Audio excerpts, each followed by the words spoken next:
welcome everybody to the Azure Dreams randomizer tournament. We're sorry about the delays. We had a couple technical hiccups, but we are just about ready. We're getting started. I will briefly have a co-commentator. We're going to have Perky in here soon as well. He is currently getting them ready and counting them down so that we can get started. It looks like the countdown is on. We should have our runners moving at any time. And I hope you guys are excited for what is probably going to be a very thrilling match for tonight. We have SandKnight, who, if you've been in the community for any period of time at all, you know him good and well. He is one of our most veteran runners. And Reven, who is a very promising up-and-comer, someone who's been grinding a whole lot lately, and it's going to be a tough match for both of them. Looks like we finally got Perky in here. What's up, Perky? Hi. Who do you think is going to win tonight?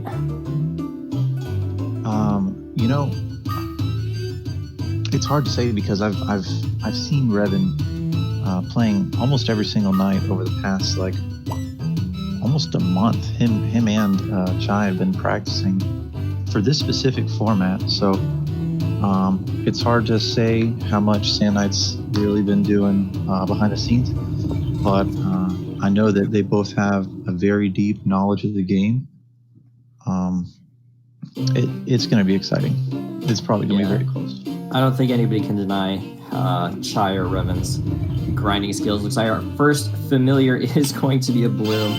We saw SandKnight throw a little shout out to me, naming his Bloom Orlando Bloom, which was my tag on our Discord for a minute. And Holy and Mirror Sword as our starting equipment, two of the very best items in the game. Probably not going to see them switch off that for a while. I think the magic ball was a bust. We're going to get another look here. It is a poison ball, not the best, not the worst. And our starting egg is U-Boat. So, oh my goodness, it's going to be a very interesting match. Yeah. So for the start of the game, generally we see them explore the first 5 floors, nice and slow, get all the items they can.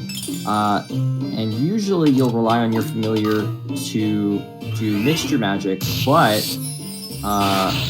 they probably don't even need to. It looks like we are going to see Reven use Aqua Blade from the Bloom because all starting familiars will have their spell unlocked, but honestly, with how strong the Holy Sword is and how weak the early monsters are, they could very easily just do without, but it looks like they are both going to opt to just use the mixture magic anyway. They're going to one-shot just about everything on these floors for a while, and it's going to be a very safe couple of floors. So the interesting thing about their starting familiars, Bloom is not typically a very strong monster, but with its mixture magic unlocked, it is pretty decent, and it also, if you are in a bad spot, has the ability to roll the dice and try and brainwash any enemy monster. And then on the flip side, U-Boat, which is a very unique and special monster in the game, has the ability to instantly scout the entire floor for you anytime you want. So both some very interesting monsters, not particularly super strong, but definitely good in their own ways, and we're going to get to see some out-of-the-box thinking in this match. Yeah, U-Boat is, I believe it's used in some of the top 80% run strats, or New Game Plus rather. And some of the top New Game Plus strats use either U-Boat or Garuda, because their abilities are just so useful in locating elevators and getting out of tight spots. Yeah, there are a couple monsters on New Game Plus that can be really, really crazy. Garuda always extra good, and yeah, U-Boat is very good at curbing danger because if you know where the elevator is, you can prevent yourself from wasting a ton of time.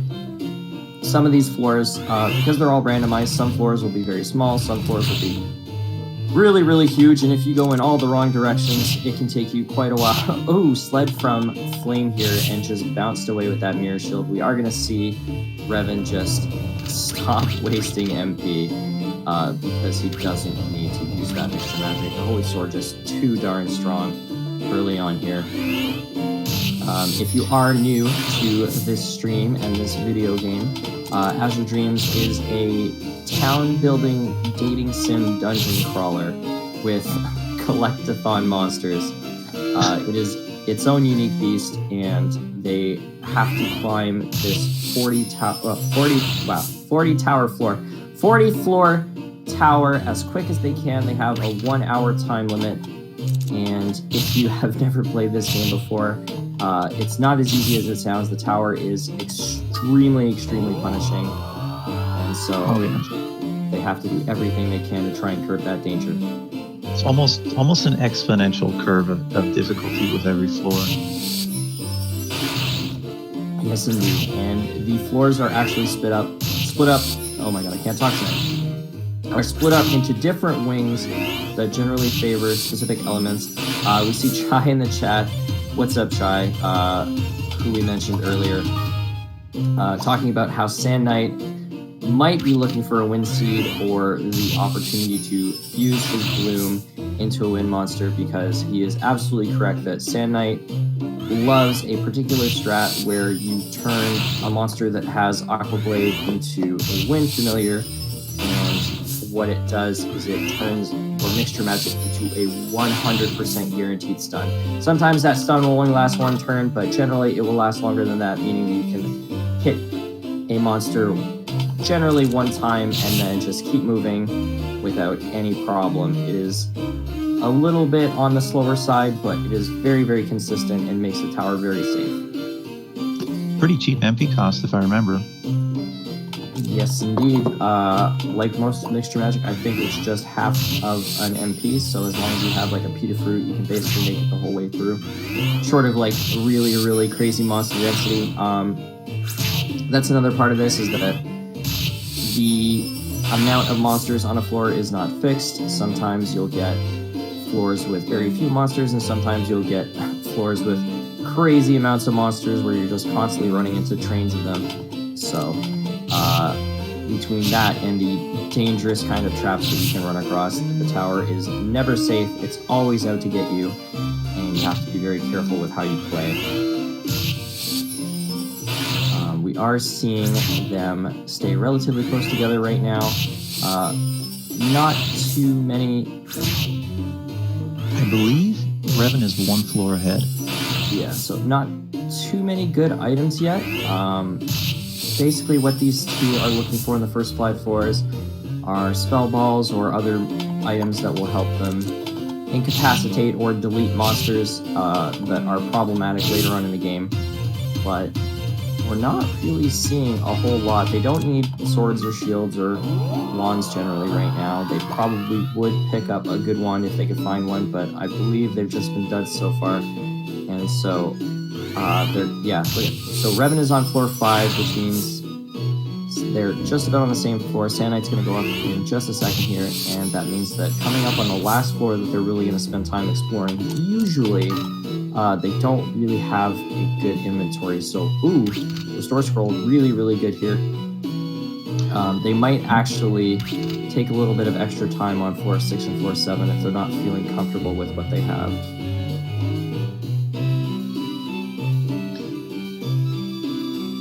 Avoiding the Mana Weavers there, so some good movement here by Reven. And SandKnight also picking up that Restore Scroll. It will help them feel a little bit safer, but neither of their monsters is particularly strong, so it's not quite the boon that it would be if they were sitting on something like a dragon, which we've seen before. Reven moving up very quickly. I think that must have been a small floor. I believe that Bloom is on the higher end as far as the hit point scaling. It might be the number 1 or number 2 after like Baron as far as how much hit points it has. Not very much on the defensive side, just very thick. We got a wind seed. Oh, and there we go. Reven immediately throwing it on. So it looks like he is also going to favor the paralysis strategy. He is still going to kill the monster. We saw that it stayed paralyzed all the way to the end. They do want to get enough experience that they can continue kind of grinding it out if they need to. You don't ever want to let yourself get too weak, because then the later monsters will just one-shot you. We are seeing Reven not care that his inventory is a little light, especially now with the wind seed. I'm sure he is just starting to motor. So we're seeing a small lead build already for one of our runners, but you can never count SandKnight out. And we did see that that wind seed was basically right off the elevator, so SandKnight will have access to it as well. Yeah, with these floors coming up, I believe they're mostly water and wind heavy, so having the wind familiar is going to be really beneficial for a little while, until about floor 10, I think.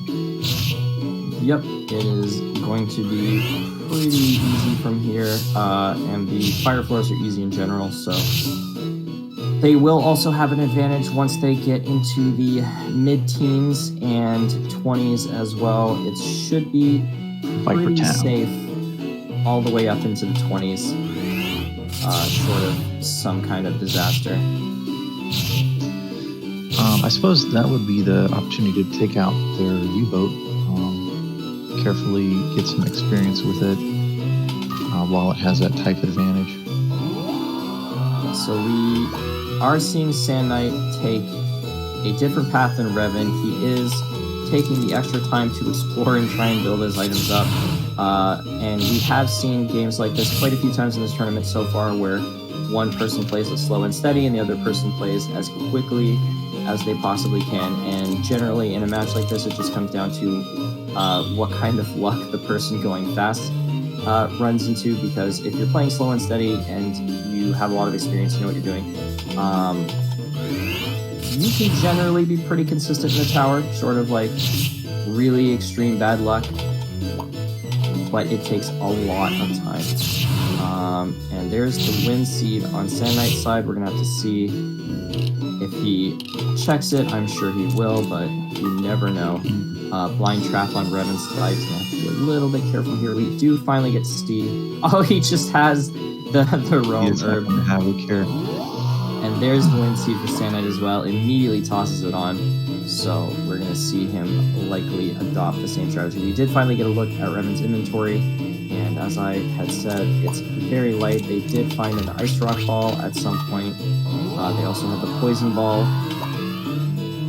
meaning that as far as like direct options, they don't have a lot. Reven not bothering to grind on 10, which most people usually would, but because he is a wind monster, he is just opting to go very, very quickly.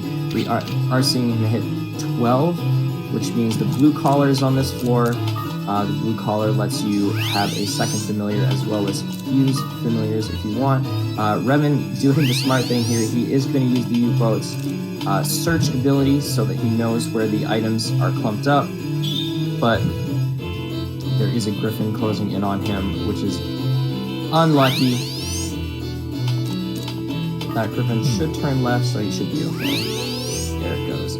So he knows where all the items are on the floor now. He can do a quick search. He's banking on it being where the elevator is. It is not there, and the magic ball is not good. That's really unlucky.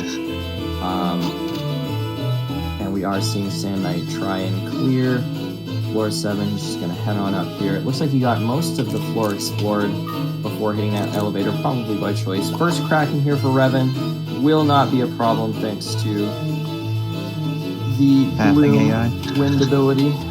Oh, he's just not even going to fight it. Looks like Reven is really focused on just trying to take this as quickly as possible. Not anything you can blame him for when you're playing against someone like SandKnight. Going right now. Yeah, SandKnight's actually getting into a bit of a dangerous position here. Oh, his bloom was brainwashed. Oh no. Oh. That explains a lot. So we didn't really talk too much about it. I did mention that Bloom can brainwash monsters, Sandy using it as bait, but he is going to get trapped here. He might need to start. I think he used the ice rock here. Or he's going to Olean, take the hit and keep moving. Yeah, so Bloom has the ability to brainwash other monsters. Usually in a vanilla game, your starting familiar actually has the trait that it's unbrainwashable to stop things like this from happening. But in the randomizer tournament, we don't have that benefit most of the time. So it's very easy. This is really bad. He's got, yeah, they have like no items, so he can Ice Rock here. He has to hope that the clown doesn't hit him, and then he can dance with the U-boat here. But as soon as it gets the other, they're not going to stack, I think, which means he's going to end up having to eat a hit and then hope that the elevator's in the next room. He's going to burn another Ice Rock charge with him. That might be for the best, but I feel like he's going to get blocked off here. Oh, they did stack. That's really good for him. He should be able to just slip by. I think you just throw the... Oh, you can't now because the Ice Rock ball.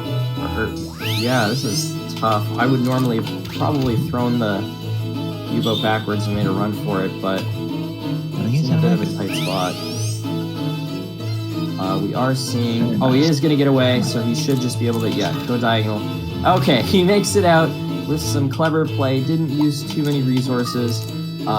Very easily could have ended up dead there, and yet he is still alive. Spawns into a bad room, but he does get the pickup. SandKnight is really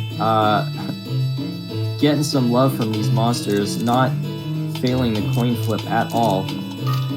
And he does have his balloon back out, so short of like another big monster train like that, he should be okay. He can afford to take a hit here and then just paralyze the monster and run. It looks like he is going to keep moving. Playing really, really cavalier here, as SandKnight does. Putting himself once again at risk for another monster train. He does know where the elevator is, but there's always that danger. We are seeing Reven start to make use of his U-boat, so... he just hit 415. Yeah, so he has been using Scout every floor now.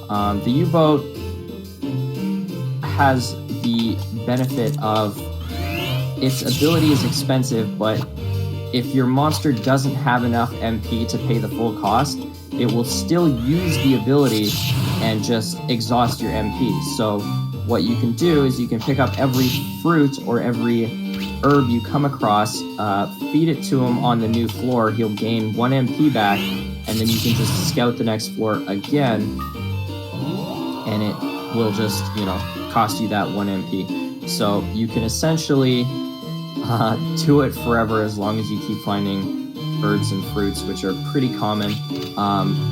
SandKnight taking a little bit of a time to grind here, which is probably smart. Doesn't want his level to be too low. We see that despite the 7th floor deficit, he is now at the same level as his opponent, who has not been grinding. So this is going to get a little dicey for Reven, because he's getting to a point where monsters will start to do most of his HP and damage. So he's going to have to be very, very careful. He does still have the Bloom special ability, but as we saw, that is not always enough. And he doesn't even do enough damage to like directly grind on these monsters anymore. His direct attacks probably do more damage than Mixed Magic at this point. Absolutely. That's probably a Mana Weaver. I assume he's just going to eat the hit here. He could poison it if he wants. He's going to Ice Rock to bait the attack. Also a good choice. It was indeed a Mana Weaver. So, Mana Weavers, from the 2nd and 3rd time that you run into them, can just turn into any item on the floor. So if you see double items, you got to be careful. Oh, look at this big train of Dreamins. Dreamins, an insidious monster, generally very, very weak, but they can put you to sleep just about forever. So you have to keep careful of them. We are seeing this lead actually continue to grow. Still using his U-boat. It is now out of MP, but he does, as I talked about, have a few herbs in his bag that he can use to now pick it back up every time he gets to a new floor. Top decking, essentially. Yeah, more or less. So it is going to be difficult for SandKnight to come back at this point, unless Reven starts to run into some problems. He's been really, really lucky so far.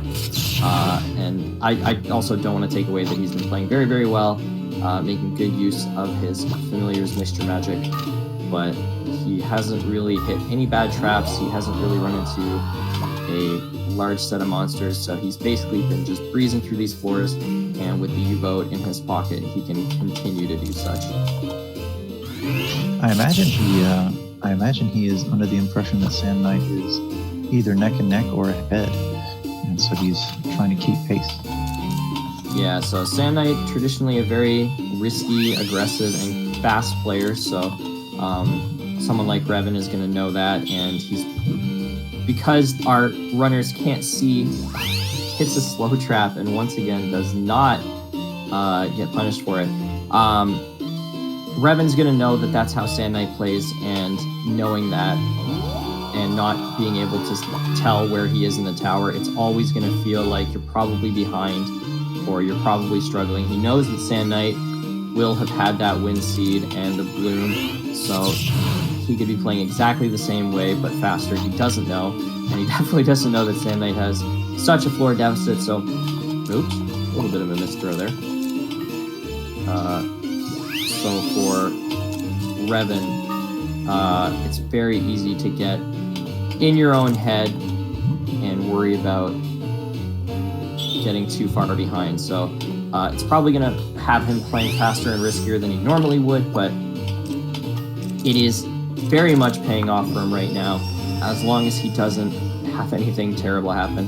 Another quick look at his inventory, and he's still really lacking in like clutch safety items that you would normally want in this kind of a run.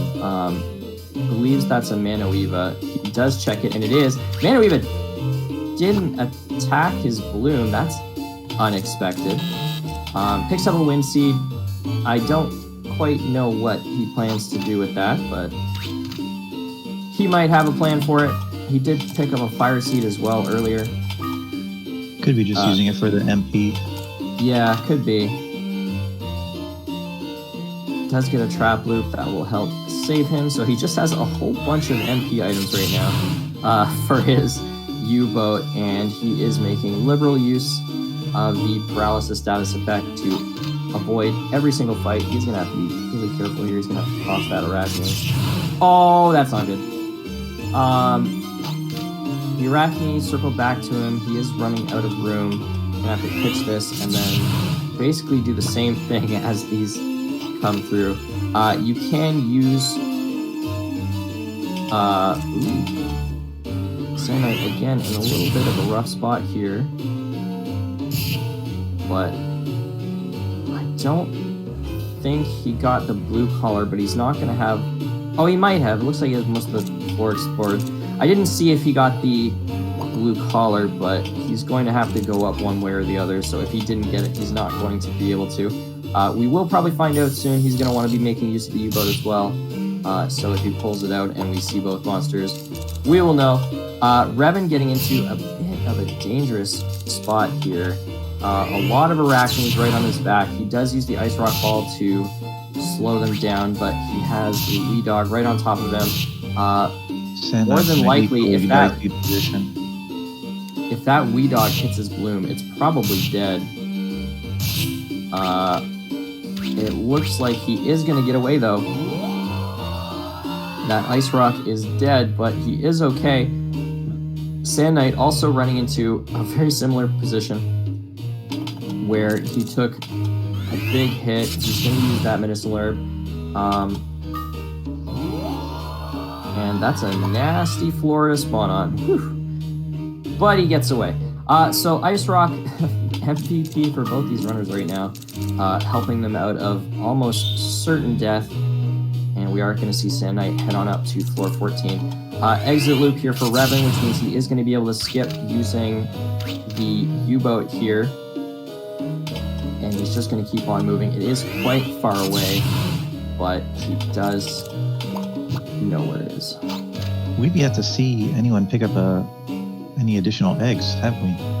Yeah, no eggs. I think we've only seen 2 Spell Lords this entire time. So it's very, very, very famine here for these runners. They're seeing a lot of MP restorative items for their U-boat, but other than that, they're not really getting anything. I think we've only seen 1 or 2 Oleams.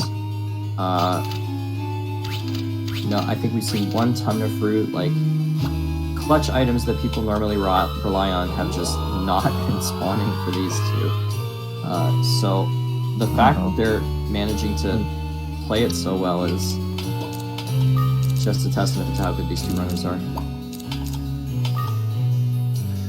Yeah, I believe it's a 25% chance starting with the 6th floor until you receive it, until the egg spawns. It's a 25% chance per floor until it does spawn. So that should have been either the 6th, 7th, or 8th floor. You would expect that they would see one, but they may have rushed through those floors and missed out on it. Yeah, it's pretty likely that we've just missed it. Reven especially has been exploring very, very little. Sandy once again facing like really, really high monster density. This room pretty annoying for Reven, but he is going to get by. It has been really, really tough on SandKnight so far. Every time I look over at his screen, it's like he's in a new monster train. Another ice rock ball, going to be very, very useful, and a cure-all as well. So finally picking up some kind of items of use. I haven't been able to confirm it through like Programmer, for example, but I do believe that when an ice rock is summoned, it takes like some kind of priority for the monsters to target it, or at least when it spawns next to them. Yeah, it's like, I would say probably, I don't know the exact amount, but it feels like it's about a 75% chance that they'll target the ice rock. Right. There are monsters that will override that, like bow trolls will always choose you over everything. Worth noting there that we just saw SandKnight hit a chaos trap. He had to get rid of his holy bell there. On Reven's side, we're actually reaching the stage where his play will really, really start putting pressure on him. He is still only level 7.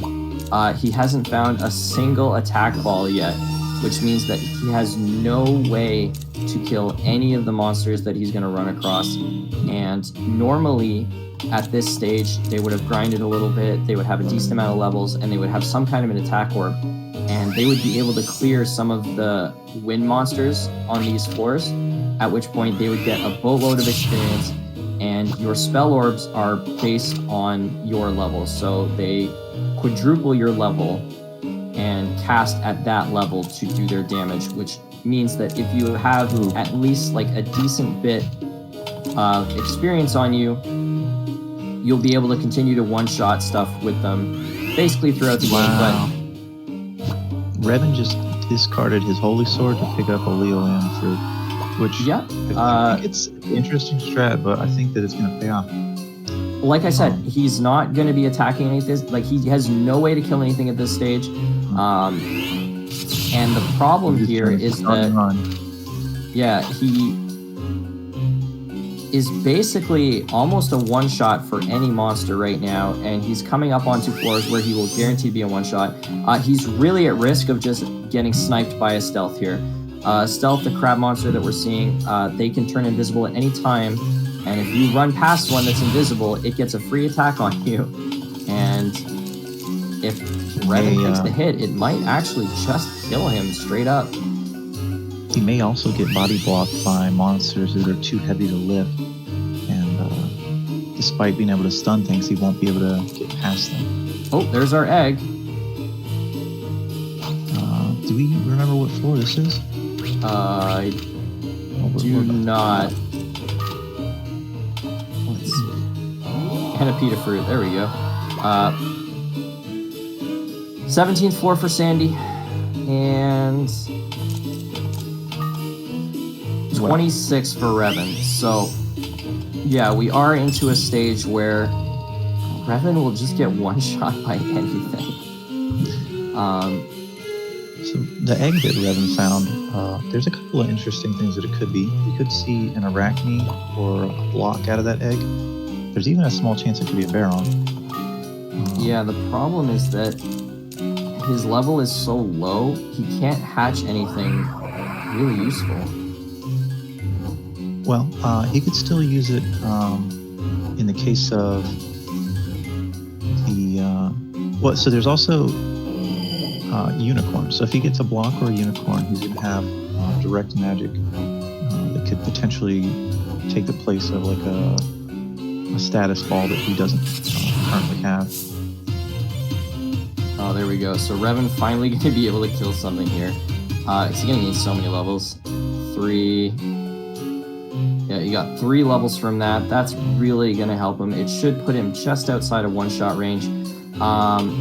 Using the poison ball to slowly kill that zoo. The repel ball actually might have been pretty useful coming up on the 30s, but doesn't want to waste his time with it. Well, they do both have mirror shields. You're right. I was thinking water ball. That's my bad. And yeah, no fire orbs this run. Very rare to not see a single fire orb. But that is the run that we are seeing. That's a little bit of a scary room. He's gonna wake that up. He will paralyze it and keep moving. He's gotta, again, hope that it stays paralyzed, and it doesn't want to. Might bag your monster here. No, okay, he's still in range. And he should be able to just walk out. Yeah, he's okay. We're hitting floor 28 and floor 19. There does seem to be a significant difference in the load time. Yeah, we are seeing SandKnight slow and steady. If Reven does die to like a one-shot or anything like that, Sandy's in a good position to overtake him over time. They still have plenty of time left in this race. They have another 29 minutes to go. SandKnight has stopped grinding at this stage, so he is reaching a point where he won't be able to fight any of these monsters anymore, but he does still have the ability to play the same way Reven has, but he's probably a little better on items. I haven't seen his inventory in a while, but we will have to see. Ooh, this is not good. I think you have to bag you could Holy Bell here, but that's not going to feel good. Maybe no, the Mandara did get unparalyzed, so yeah, he either Holy Bell's here, or either here his monster's going to take a hit. It does survive the hit from the Mandara. That was really risky. Oh, he does have the Restore Scroll as well. Okay, that's right. I didn't realize that Wee Dog was asleep. Yeah, they're a little tough to tell. Snowman waking up from that paralysis, and he is following Reven. The Mano Eva kindly leaves the room for him instead of cutting him off. It looks like he is going to try and curb this monster train while he has a chance, given that Apis will very likely wake up. Snowman wants him, though. He says, I want to be your friend. I will follow you wherever you will go. Oh, do you want to build a snowman? Repel ball gonna shoot back that blind at the unicorn, but it can't be blinded. And Sandy gonna get in a bit of a touch. So his inventory is totally barren. Even though he's had time to spend on the other floors, he hasn't actually found anything. And yeah, unfortunately, Snowman can instantly destroy ice rocks, so it is not a reliable way to deal with it. They are a heavy monster, so you can't pick them up and throw them away. So unless this paralysis sticks long enough for him to get away from it, that Snowman is going to keep following him forever. I burned my hell seed. He's trying to juke these two Wee Dogs. Ooh. Yeah, he's going to bag the monster, and he's going to run for it. Good move. He's going to get to that elevator. Bad spot here for Reven. He's got Snowman on both sides, and he's just not able to keep this paralysis on them for any significant amount of time. So he is struggling a bit. And yeah, paralysis is a whole lot better when you can just pitch the monster afterwards. He didn't scout this floor with U-boat, I think because... SandKnight actually fed his herb to his bloom instead of his U-boat. Wasn't able to Oh, use and that his was the scout. last one. SandKnight actually straight up out of items. He has, I think, a few charges left on that Ice Rock Ball, and he has his Restore Scroll, but other than that, he is completely tapped, which is not the position you want to be in going into these floors. If SandKnight falls at any time, this is Reven's win.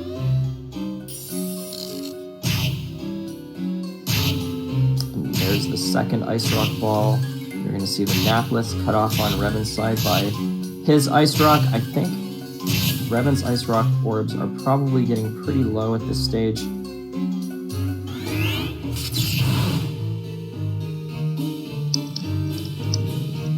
Interesting choice here. Reven's starting a little monster train again with these snowmen. He is going to choose to, I think, frog this. Yeah.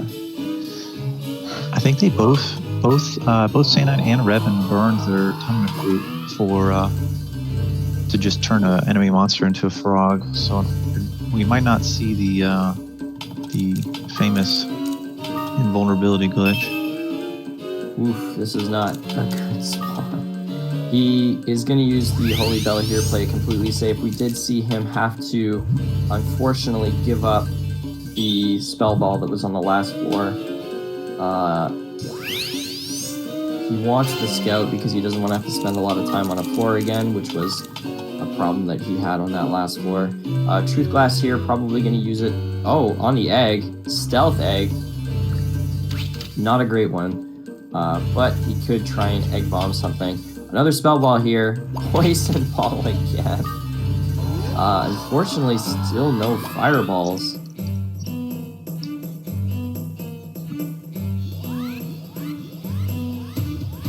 And 431 for Reven. Oh, and he spawns in with an egg.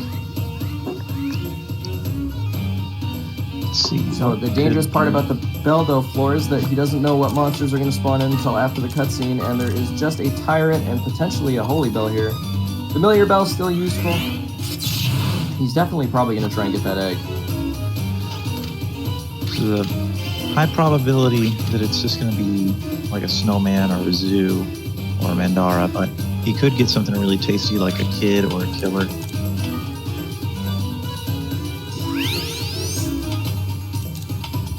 Like Sandy is about to move on up to 425, so he has started to close the gap a little bit here. He's been making use of his U-boat every chance he can get to give him some ground. Finally getting a little bit more lucky, but he still is very item starved. His HP is quite low. He can't afford to get hit by a invisible stealth. Oh, I actually thought you couldn't pick up stealth, so today I learned.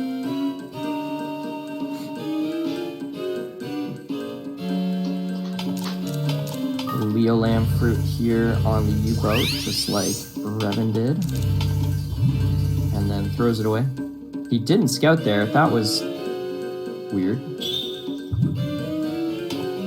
Not sure why Sandy didn't scout there. SandKnight's about to find the, I believe it's the stealth egg, right? Yep. Just gonna go ahead and keep pitching these stealths. Floor 33 here for Reven. Nasty room to spawn in. So normally you can kind of curb the danger from these monsters, but we're on the floors now where you run into glaciers, and glaciers are very, very, very angry, and they will throw ice rocks at you the second they get a chance. So especially when his level is so low, he needs to be very cognizant of those glaciers and try not to get himself curled into oblivion. That is a bad way to go. He's gonna have to turn around and go the other way. It looks like this is a small floor. which means the monster density will be unusually high. I think he is going. Yeah, he's going to scout this. Ooh, blood. Whoops.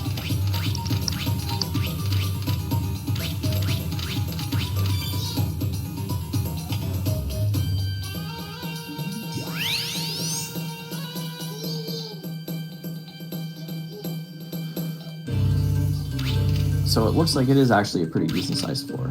So it's not going to be too bad for him. He does know where the elevator is now. SandKnight still scouting, still trying to gain some ground. Wow, that is a bad position for Reven to be in. I don't know what he's going to do here. This is really rough. Probably going to be some sort of ice rock shenanigans. He puts the leather shield on. And it is cursed, unfortunately. So leather shield has a unique property where it increases your dodge chance, but the curse will make it a very bad item to have on. You can no longer reflect magic, but there's only one more monster in this set of floors that will fire magic, so it's not a big difference. Yeah, it looks like he's going to ice rock. He's probably going to stun this glacier and then try and get around it. Oh no. Oof, double miss. Okay. I guess the leather shield paid off. Being cursed, regardless of the fact that it's a shield, will actually lower your accuracy, which means his strategy is now much more dangerous. So many glaciers here. This could actually end up being the end of the line for Reven. All it will take is one misstep. His monster does take a hit. It has one shot left on it. Oh, and the glacier says no. That is the end of the bloom, and he's going to get curled despite the very high chance of the monster attacking the ice rock 3 times in a row. Reven took that hit. He could medicinal here, but he'll take more damage than it's worth. He's going to bank on another ice rock. I don't know about this one. Oh, and he does get lucky. No! Oh, the curl's gonna hit the other one. Wow, this is stressful. Wow. And he's gonna Mayhell. He's gonna run. Probably gonna restore once he gets a chance and try and get some HP back. But man, that was bad RNG. He can see, I think, a golem going into that room up ahead, so he's gonna have to be careful. Is he gonna restore right now? Yeah, he's like, I want my monster back on the field. Very scary stuff here. He has to be careful. Those glaciers are gonna clear the ice rock extremely quickly. SandKnight's not in a good position himself. Ooh. No, he is not. And he has no items other than ice rock. The snowman will snipe the ice rock immediately. That's probably it, actually. I don't think SandKnight gets out of this. He's gonna have to bank on one of those monsters preferring to smack his bloom instead. Yeah, he's got to ice rock the Manoeva. I actually don't think that works. Wait. Oh, he could go for the brainwash and the ice rock. Yeah, this is the only way out. Ooh. Let's see how lucky SandKnight's feeling today. Power play. Oh no! So he can actually go for the paralysis here, which is more of a guarantee. I don't think you try and brainwash again. I think that's wrong. I think you actually just go for the... I think he's going to go for a second ice rock. He can't. Oh, you're right. He can try and stun the snowman and walk away while the Manoeva beats on the ice rock. And I think that's the best chance. You could go for the brainwash again, but yeah, I think this is the only play. And then you run, and you just hope for the best. Oh, no. That's I believe he still has his restore scroll. Yeah, but he doesn't have, like, even if he restores his bloom, pulls it out, it'll die again immediately. If he ice rocks, the snowman just cracks it. This is it. SandKnight's down. Reven's in a tight spot again. Yeah, the snowman just snipes it, and he's back at the same spot. There's no way out of this.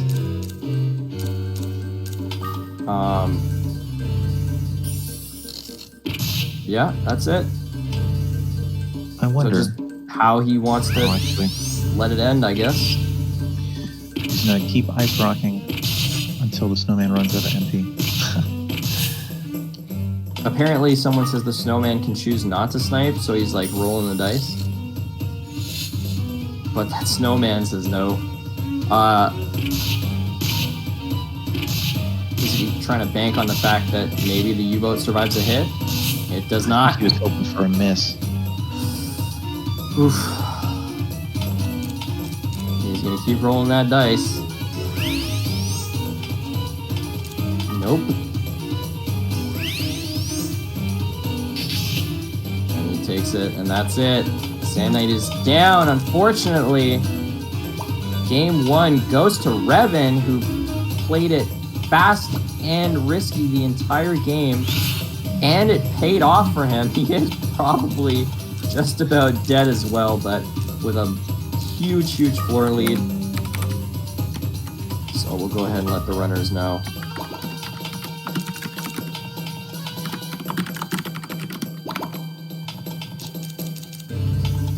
Wow, that was a nasty, nasty tower. Did not make it easy for either of them in any way.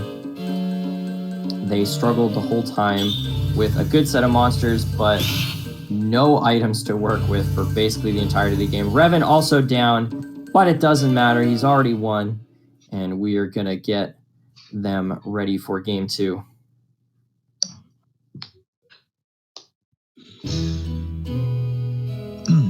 Well, we saw some pretty interesting things. Two of like the top tier strats. One being the U-boat scout, and the other being that wind mixed magic that has a guaranteed paralysis.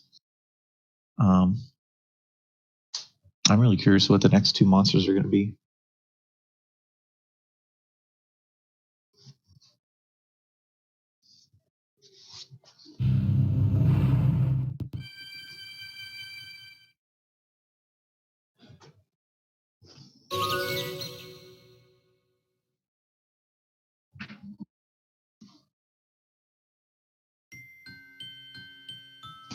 Well, once we get the confirmation that these seeds are the same, one of us is going to pop over into the Discord and give our runners another countdown.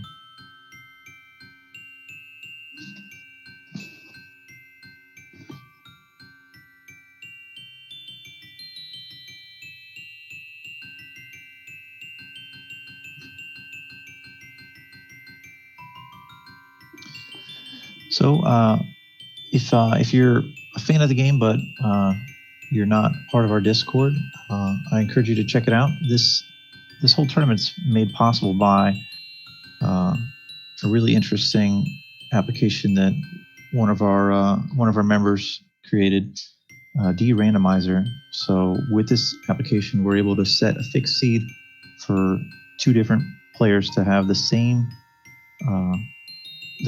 random generation of the tower. Something that wouldn't normally be possible. In addition to the fixing the seeds, there's also a bunch of other features, small changes and bug fixes, including an entire second tower, which apparently was dummied out of the official release, but left in the code. Lots of interesting things. Our runner should be starting any moment. Yeah, countdown is on. We are getting back into it. We're going to hope that maybe this seed is a little less mean to them. In earlier games that I casted, I had hoped that we would see a run just like that, so it's pretty apt that the very first Dreamy seed is in fact a famine seed, but let's see them have a little bit more of a stress-free run for this one. Double Palumpa. Palumpa starter, Palumpa egg. Let's go. Palumpa picket. And they are off. I think it wouldn't be that bad because you could just fuse it, get the, I believe it's low down, right? And then it's, it eats anything, so you just have free low downs. Well, mixed low down, which hits pretty good. Noise as the first monster. Uh-oh. Okay, well, we're gonna hope for something a little better than that. Mr. Famine. Heck yeah. Let's see what our starting items are going to be. Probably not quite as generous as the last time. It's pretty hard to get items that good, but we will see. Oh, it's a wand. Oh, it's a fire noise. Life wand, mirror shield, sleep ball. Wow. All right. Well, I stand corrected. I guess we are getting some good starting items here. And let's see what this egg is. Mix Lost Sleep. I believe that's Mount Burn for mixed magic, right? Cool. I think that's the Snowman. 5x5. Ooh. Snowman's kind of interesting. I recently learned about that break obstacle being a pretty hard-hitting ability. I didn't realize you could use it against monsters. Neither did I. So today we learned. I think it's like a 2.5. It adds 150% of their attack as weapon damage, and it's only 4 MP cost, so it's cheaper than direct magic, but more expensive than just a direct attack. So we're looking at neither of them choosing to use the noise. SandKnight actually taking the experience for himself in that first troll. I'm not sure why, but D-Wall is a pretty decent spell. Once again, they have the opportunity to potentially get paralysis on their monster. It was quite an interesting run last time. We'll have to see if it plays out the same way this time, or if they're going to change up their strat. Wow, that hits like a truck, even at only level 2. Yeah, Aqua Blade is very, very good, especially with type advantage and a want. And the Life Wand is going to make them very safe and healthy for the first couple floors. Oh, it would be pretty nice if they had a blade spell, because then they'd get the full damage working towards that Life Wand effect. Interesting. So we're seeing SandKnight try and conserve MP here, not using mixture magic unless he absolutely has to, which to me says he's probably planning on abusing the break obstacle strat because it's so MP heavy. Warp trap here for Reven. We might actually see him forced to use that noise if he gets really unlucky here, but he is fairly close to the elevator. I think he should be okay. Oh, it's fighting a flame. It should win this fight, but we'll have to see. 9 HP. Yeah, it should win this fight. It should be okay. Oh, Sled! It's got 1 HP. It's gonna lose. It actually lost. There must have been 2 flames. I don't think so. I think the Sled just did enough damage. It was only hitting for 3. Yeah, it was just the 1 flame. That Sled cost it its life. Really, the warp trap. The flame scooted by with like 1 HP and managed to snipe him before he... Because I think it's because the flame got priority on attacks. Ooh, there's Mount Burn. Seems good. So, you might be wondering, with such a high damaging, massive AoE spell, why you wouldn't want to use that. And the answer is, it is extremely expensive. Noises do not have a lot of MP, and Mount Burn is incredibly expensive as a spell. I believe that's the case with the sleep spell. Yeah, any AoE spell is like multiple MP per shot, which goes away very, very fast. Ooh, Sled getting reflected here for Sandy.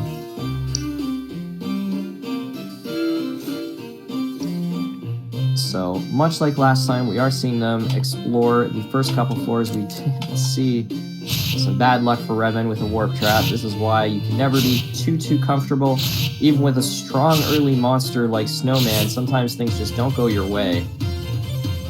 And it's going to be tough here for Reven from here on because he's got to be very cognizant of his MP.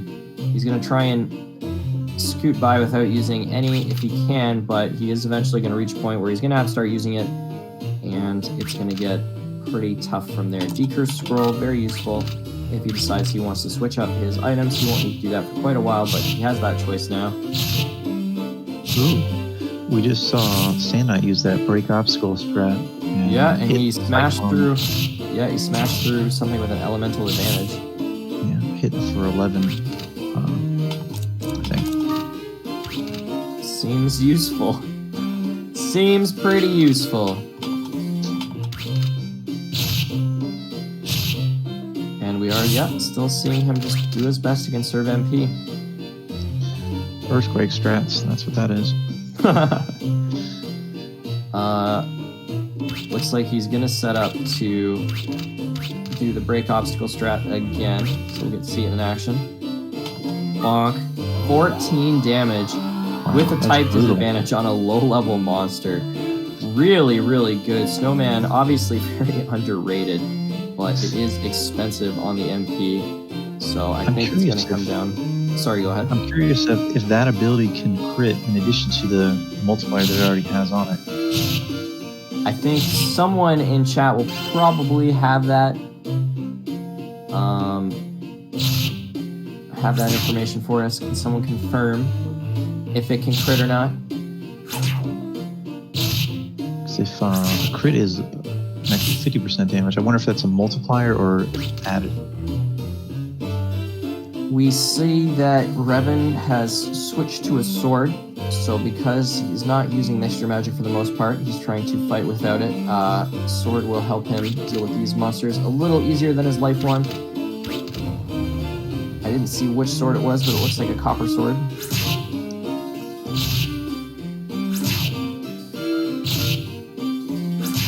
Oh, didn't see what bell that was for SandKnight.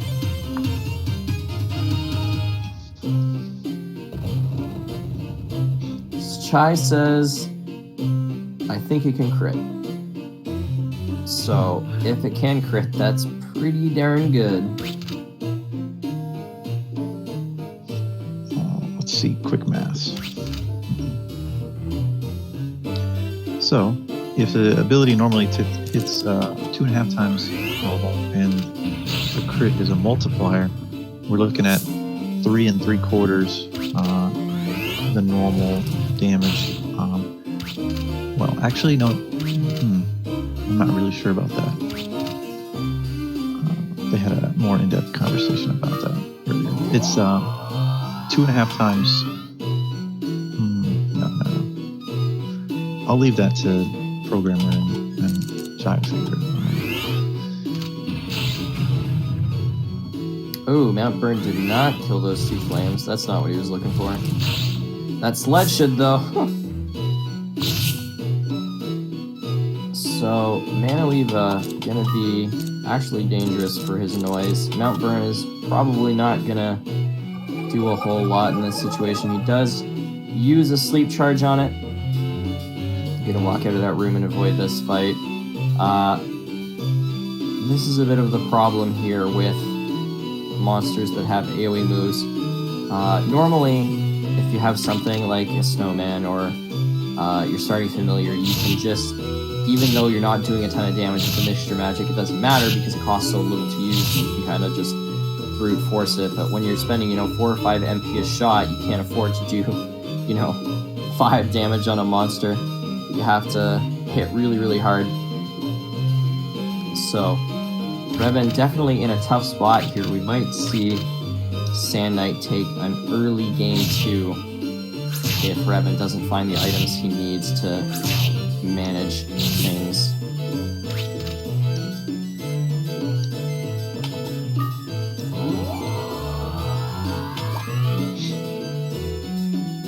And we are seeing SandKnight have no problem dealing with Manawebas. It doesn't have the type disadvantage, and Aqua Blade continues to be a very, very solid mixture magic.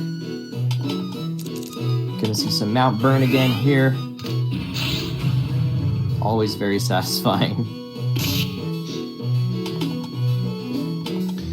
2 shots to kill 2 monsters, not too bad.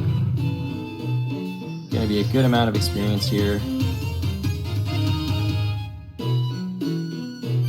And I think we're seeing a little bit of a deficit here by SandKnight, taking it nice and slow, grinding away. They're both at similar levels, but they're not too far apart from each other.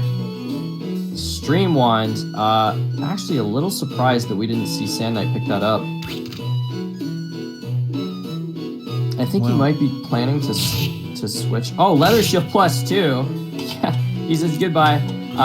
SandKnight loves the Leather Shield. He drops his Life Wand. He switches to a Scarlet Wand. Back to a Blizzard Sword. He's checking all his items to see what's cursed and what's not. Drops the Scarlet Wand and keeps a Blizzard Sword. I'm not sure what made him choose to keep the Blizzard Sword over the Stream Wand. That's an interesting choice to me, but have to save it for the interviews afterwards.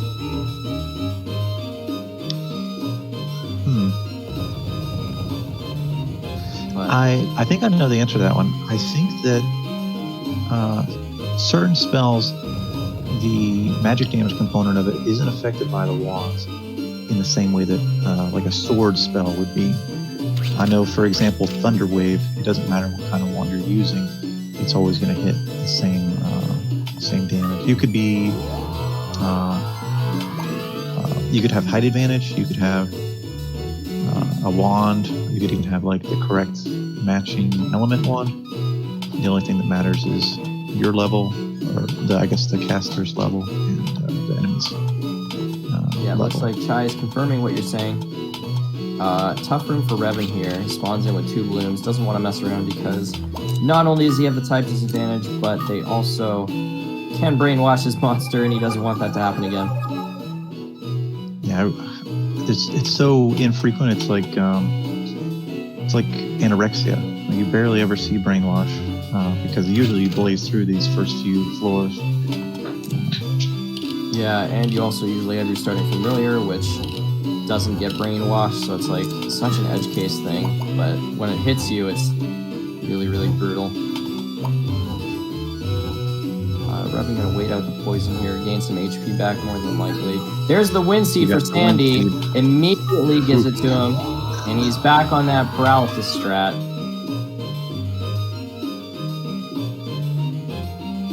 So 8th floor here for Reven, 2-floor lead right now, but he is going to be reaching the floors where it's going to be very dangerous for him. U-boats are going to be really, really difficult to deal with, so we'll have to see how he decides to handle that. Steel Shield on the ground, doesn't care.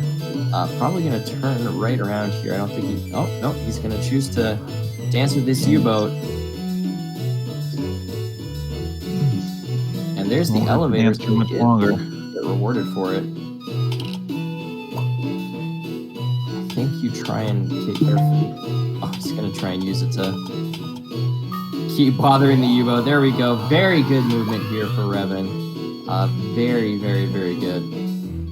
Red sand for SandKnight so he can power up his sword. A 1-room floor. He does spawn relatively close to the elevator. Is that gonna hit? Oh yeah, that's a AoE. 5x5. Immediately blows up that clown. He should be able to actually kill both of these Dreamins as well for some free experience. I feel like that's a waste. He could have killed them both. Can it hit your own monster?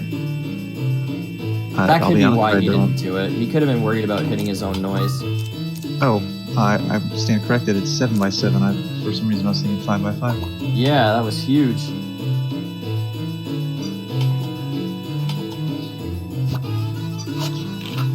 So it must be able to hit his own monster because he's not using it when it's in front of him. Interesting. So Chai, you said that in the chat it has a chance to turn the monster away. Is that similar to like the effect of a hold spell? Well, no, as in like, if you're using it in a hallway, you can boomerang them because they wouldn't be in range for you. Oh, I understand. To cause the monster to change its path. Yeah. Change direction. Gotcha. Looks like he is going to take the free kill on this volcano here after it snipes this troll. Oh, he's going to kill them both. There we go. Boom. Spell is very satisfying. So SandKnight, decent inventory here. Still nothing spectacular. They do have a few orbs this time. Once again, no real direct attack orbs, which is very interesting. Apparently Dreamy Seeds do not have fire orbs. Those don't exist in this area. Ton of fruit, good pickup. So they are at least a little less starved than last time. Just a little bit though. Yeah, SandKnight's got nothing on my seeds. The true famine seeds.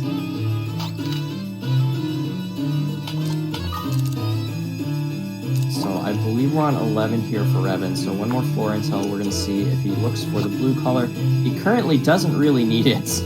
I don't think he really has any options for it, but if he's anything like me, he'll want to keep that option open for the long term, just in case. And they're both moving on up. 8th floor here for SandKnight, 12th floor for Reven. Reven continuing to be the one in the lead for these games. Very, very good showing from him. Showing the prowess of all that grinding. There's the blue collar for him. Doesn't even have to go far to find it. But yeah, this is definitely Reven set to lose at this point.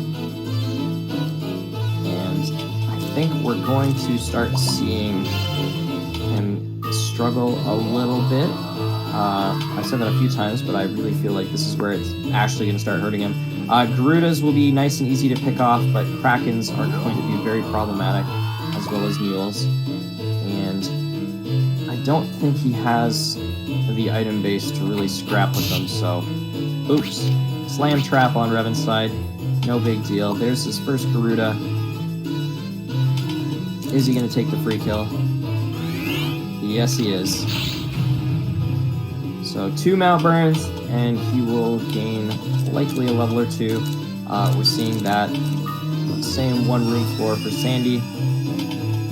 Gonna have no issue with it. But is it worth 2 casts?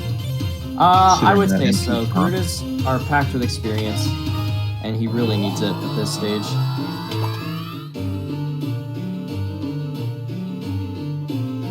Ooh, that room with the 2 sleeping Garudas would be juicy. If you can get to them before they wake up. No such luck. Red Sand here, gonna power up his sword. What was it? Oh, he switched swords. Steel sword now. Steel sword +1. We have a few people in our community who would be very excited to see this steel sword representation. Ice rock ball, once again. No fire, only ice. That's what these seeds are. It seems like both of our runners did their homework, because they are relying on the sword, where typically we'd see people using the wands. But because they understand the mechanics of the game, they understand how these spells that these particular monsters use work, they're able to get the few tiny extra points of damage out of using a sword instead of a wand. Yeah, we're gonna see Reven very likely fight this Garuda here.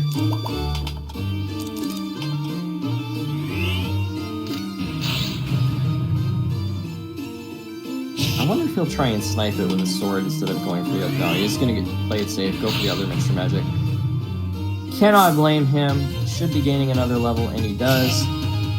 And he should be able to just walk away as the Manaweba beats on the ice rock. So we are finally seeing Reven gain a commanding lead. He's gone from a small lead to a big lead at this stage. SandKnight reaching floor 12. Probably going to seek out that collar as well. He still has the option of fusing the 2 familiars that he started with together. He probably won't, but he could.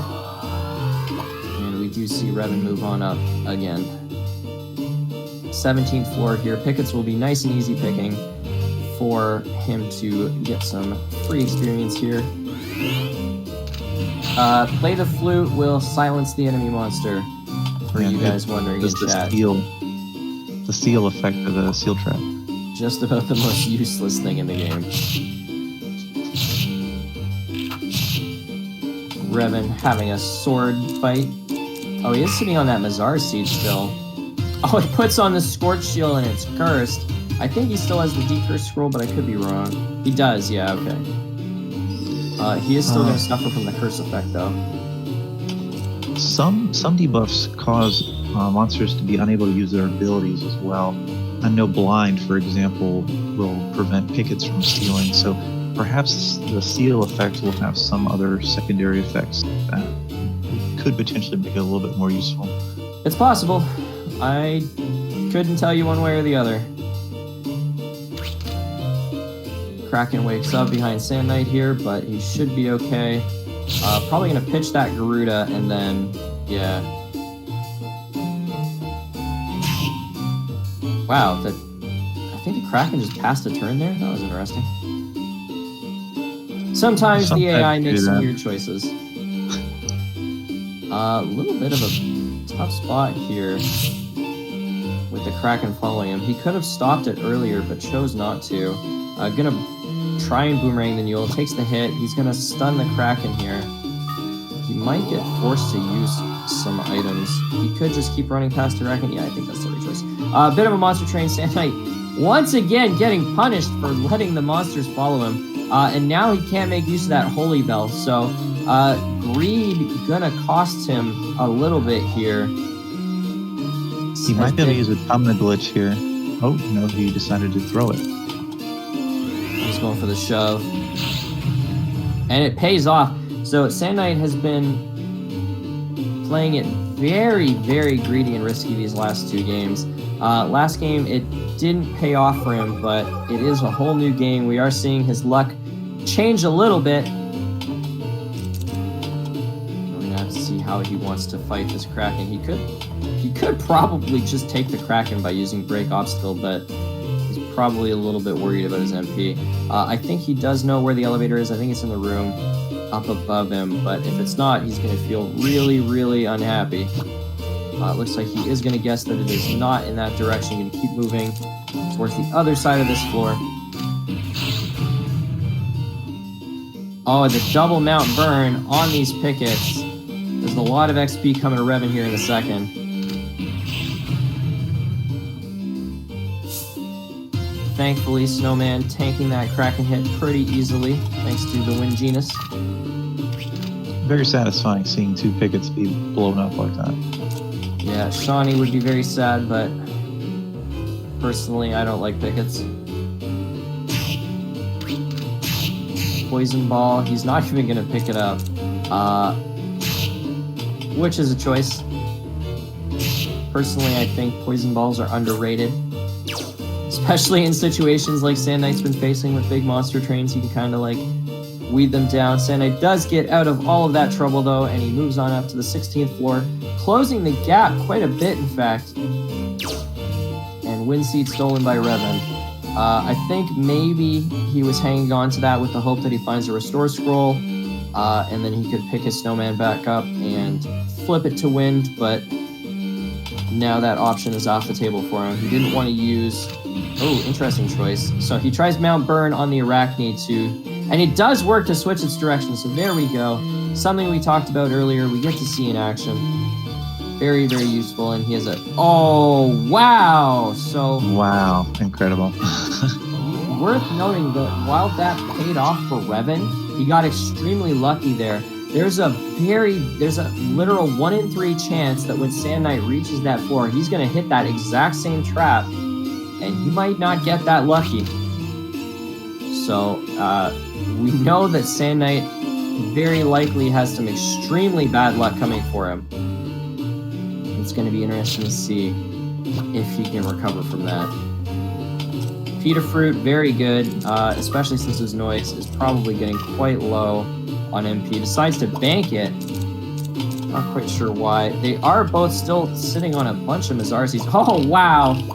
34 damage from that break obstacle. He is going to have to use the Pita Fruit. His familiar is getting a little bit low. Reven is feeding all kinds of items, or attempting to his noise. Floor 20 here. We are into Viper Town, and this is almost all water monsters at this stage. Not the greatest thing for a fire noise. And yeah, Reven did get punished on floor 2 by a warp trap, but he did survive it. He has been okay, and that one could have easily been a game ender, but it was not, so. And there's the break obstacle to kill another picket. Farming that XP. We do see that SandKnight, probably because of the paralysis spell, has not been grinding at all. He is at a lower level than Reven. Reven has gotten a lot of experience from pickets and Garudas with Mount Burn.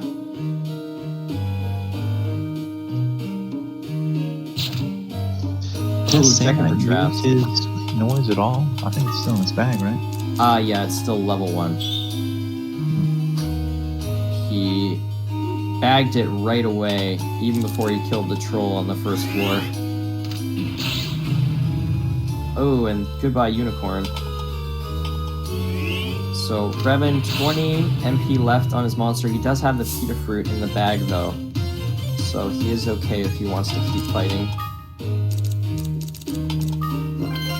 Does use the Mazar Seed again to boost his noise. So, usually you would see people use the Mazar Seed on themselves instead of their familiar because you want to kind of keep all the extra stats on yourself in case you lose your familiar, but we're seeing him choose to use it on his noise, probably to try and get it to a point where it can reasonably help him fight. And yeah, Reven's definitely feeling a little bit paranoid right now. Also a tiny bit of MP from the seeds as well.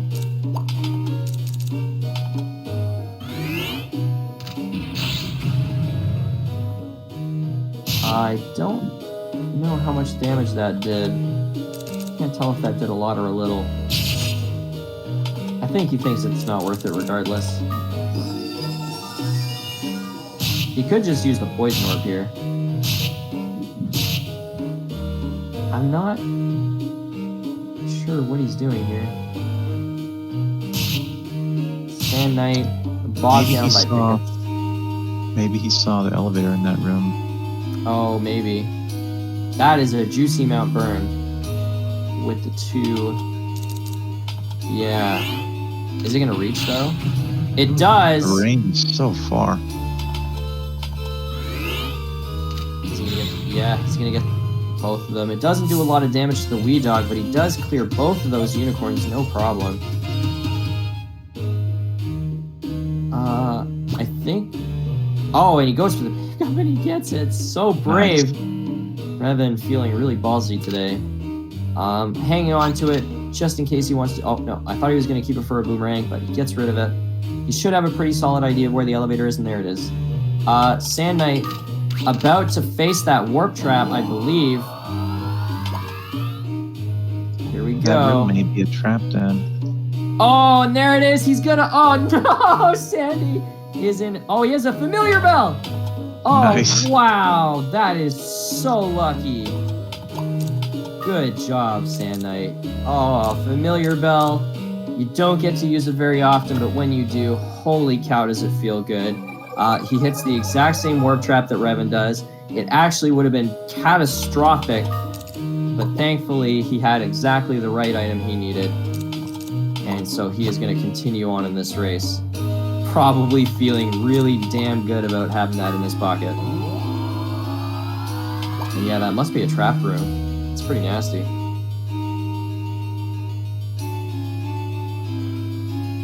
So 419 here for SandKnight. I think, what, 22 or 23 for Reven? Uses the treasure loop. Gonna pick up some items. But actually, it's a pretty decent floor for items, but I'm not sure he's going to be able to reach them.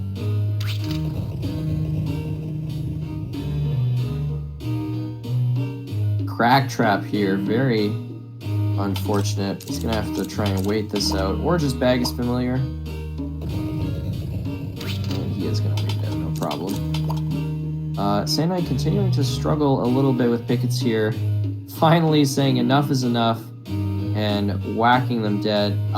Worth noting here, SandKnight is at 9 MP on his snowman, and he doesn't have any MP items left. So once he runs out here, that's it.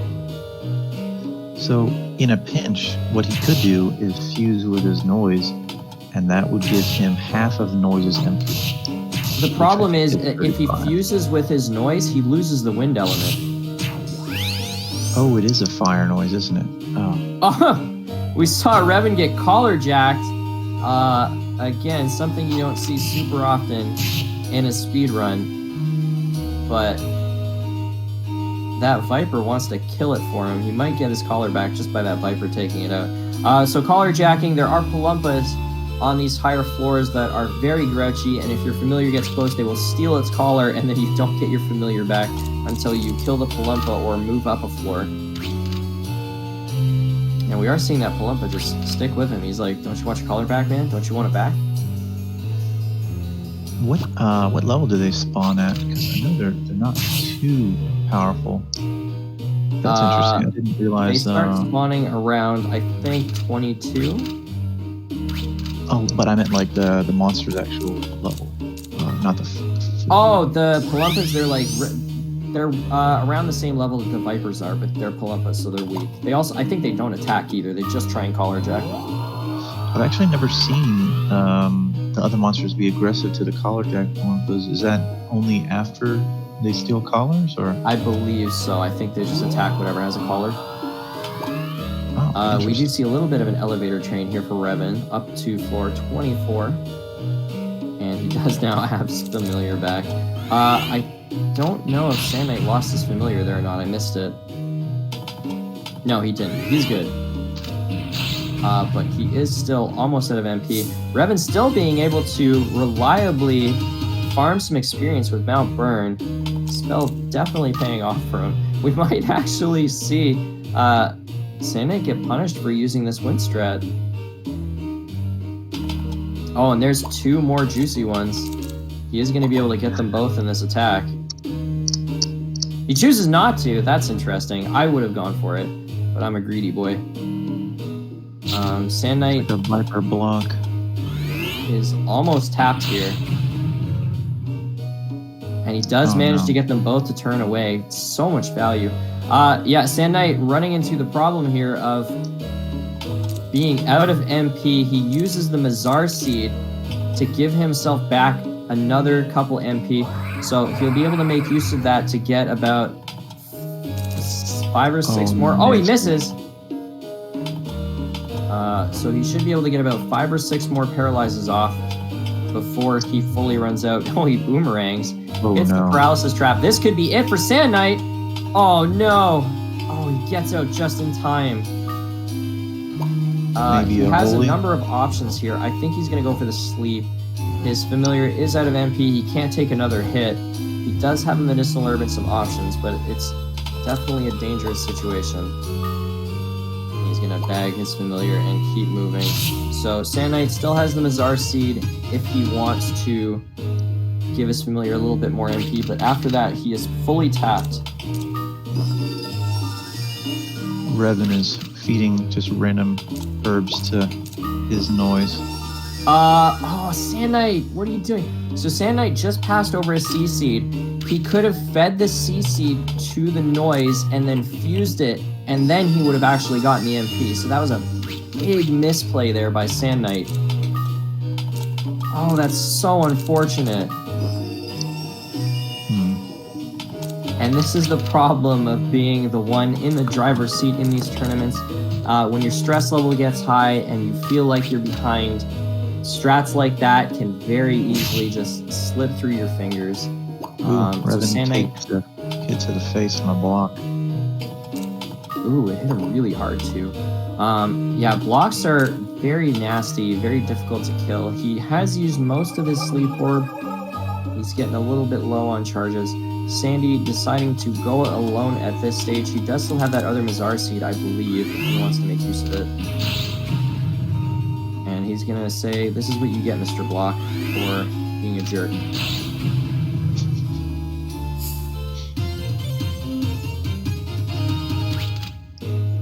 So They're so incredibly tanky.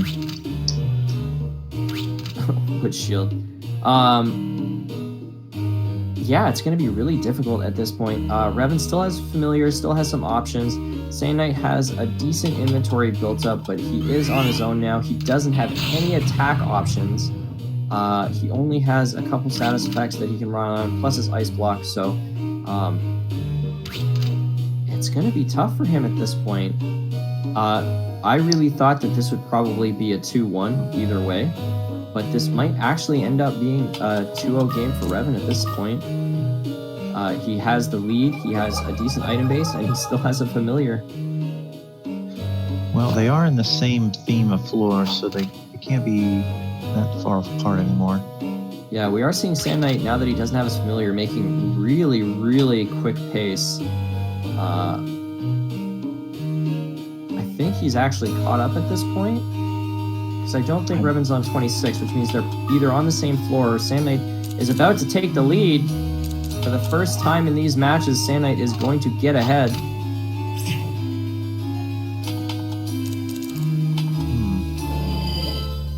Ah, well, nice door. He did. Yeah, SandKnight. Had a little elevator chain going there. Oh, no. The punish. No. Yeah, so he actually has a 3-floor lead on Reven right now. So despite Reven having had a 7 or 8 floor lead at one point, SandKnight has now not only closed the distance, but is taking the lead. He does see where the elevator is, so he's gonna, wow, that is a value Mount Burn. Holy cow. How many do it hit? 4 monsters, wow. And he's gonna kill all of them. Holy cow, that is some value. We went to Value Town and we got 2 levels for it. And yeah, playing with a familiar can slow you down. If you're on your own, it inspires you to move quickly because you really can't afford to take any fights or think of any strats. You just have to keep moving. SandKnight gonna try and... Wow, very good use of hallway AI and movement to get around that without using any resources. And that is why SandKnight is one of the best players in this game. We do get to take a look at his inventory, and my lord, he does not have a lot. He has 2 good spell balls, a medicinal herb, I think a holy scroll, and that is about it for items. He really needs to find some stuff along the way. Reven actually hits a paralysis trap right beside a zoo that's sleeping. His fire noise is literally going to kill this sleeping zoo before it wakes up, getting all that value out of it. And he's gonna move on. Noise, despite being one of the earlier monsters, has pretty decent stat scaling as it levels up. It ends up being one of the top 3 as far as like attack and defense stats go for win variety monsters. That's really interesting. Floor 30 here for SandKnight, getting into the killer floors. This is where everything kind of goes out the window. Anybody can die at any time. Monster loop here, very useful for him to try and avoid the danger. Not a whole lot of items on that floor. Oops, sorry about that. Lingo Deer wants me to know it's time to learn some languages.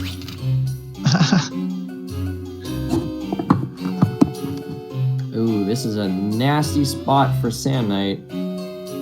He does still have, I think, that holy scroll if he wants to use it. But it looks like he's gonna be a little greedy boy. 63 HP, a killer very well might just straight one-shot him, so he can't afford to make a misstep here. Limit fruit given to Reven's familiar, just to try and give it a little bit of extra MP. Trying to get everything he can. And SandKnight is going to escape this dangerous situation going into the Beldo floor.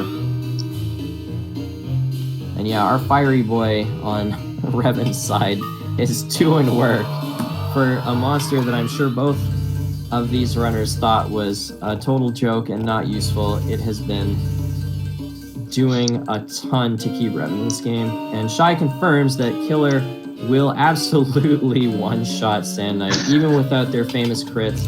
He literally cannot afford to make any missteps around them.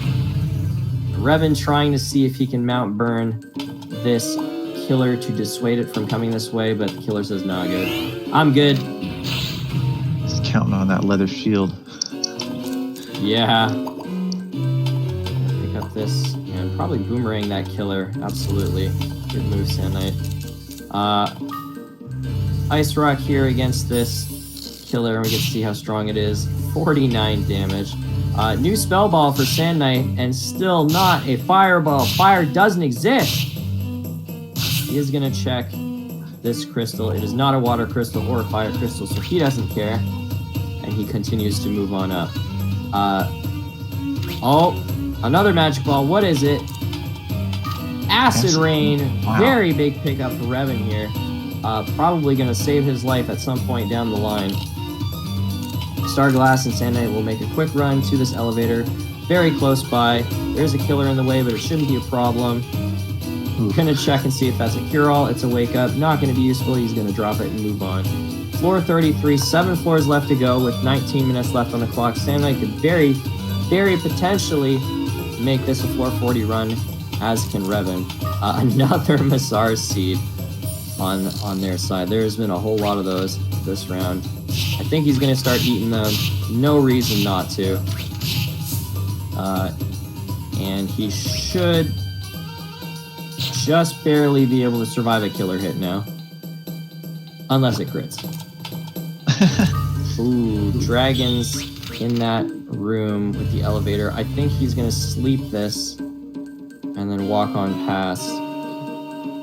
He might try and sneak by with an ice rock, but I don't know if that's the best choice. It looks like he does have a second sleep ball. I don't think he's used it, which means it could have up to 7 charges. Gonna go ahead and use the one that he doesn't know, so that he has a better idea of how many charges he has between the two of them. 1 charge down, that means he has 3 more guaranteed.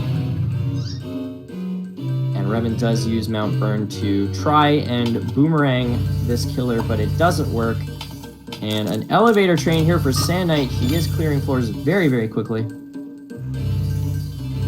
Tumna Fruit used, but he can't afford to fight. That is a bad room. Holy cow. He does have a Holy Bell, which, again, that's the second time a bell has really heavily paid off for SandKnight in this set of runs. He does choose not to check that Holy Scroll, or that scroll. I'm not sure why.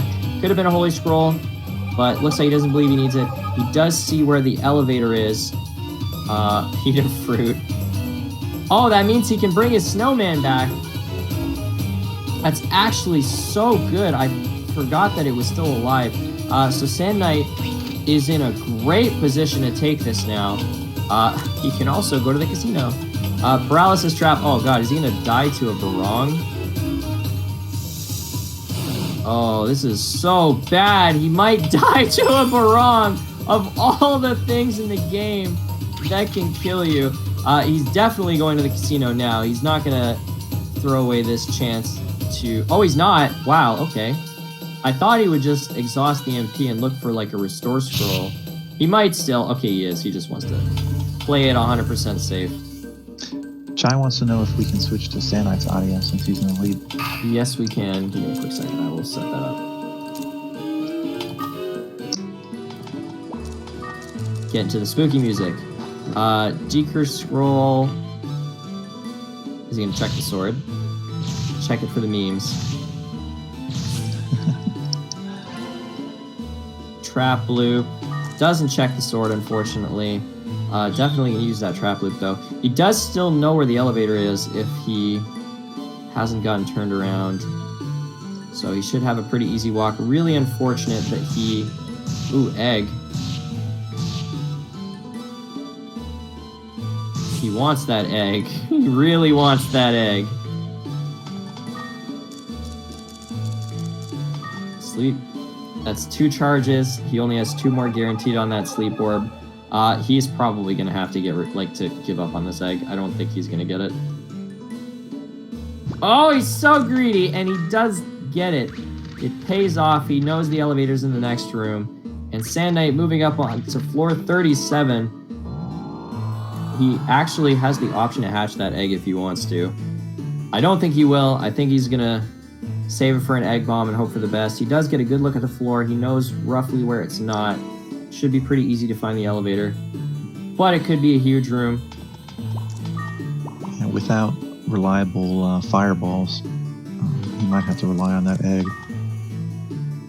That's 3 uses on that sleep ball. He only has 1 more guaranteed charge. He should be able to get away from this, no problem. And he gets some glasses, star glasses, of course. So he will know where the elevator is on floor 38, meaning he only really has 1 floor after this one that he won't know about. Reven still moving at a decent pace. Floor 32 still has his noise. Somehow, against all odds, he does have that sleep ball out of charges, which means his inventory is probably getting a little bit light. Does pick up a holy scroll. SandKnight's still not finding the elevator here. That is a big floor. Ooh. Almost a misstep, but he gets by, okay. Going back to the original sleep orb. Oh, wow. Actually, Reven has a lot of magic orbs. So if SandKnight falls down, Reven is in prime position to take this, actually. And SandKnight makes it to 38. He's going to be able to use the star glasses. If this is an elevator train, he just wins. We might see our first floor 40 of this set. Oh, and it's 1 path right there. He is thinking about taking the path with the items, but he is going to go around and take the straight shot. Unfortunately, there's a glacier in the way. Trying to decide how he wants to deal with this. Looks like he's going to try and use the ice rock and slip around. We have seen glaciers be really rude today.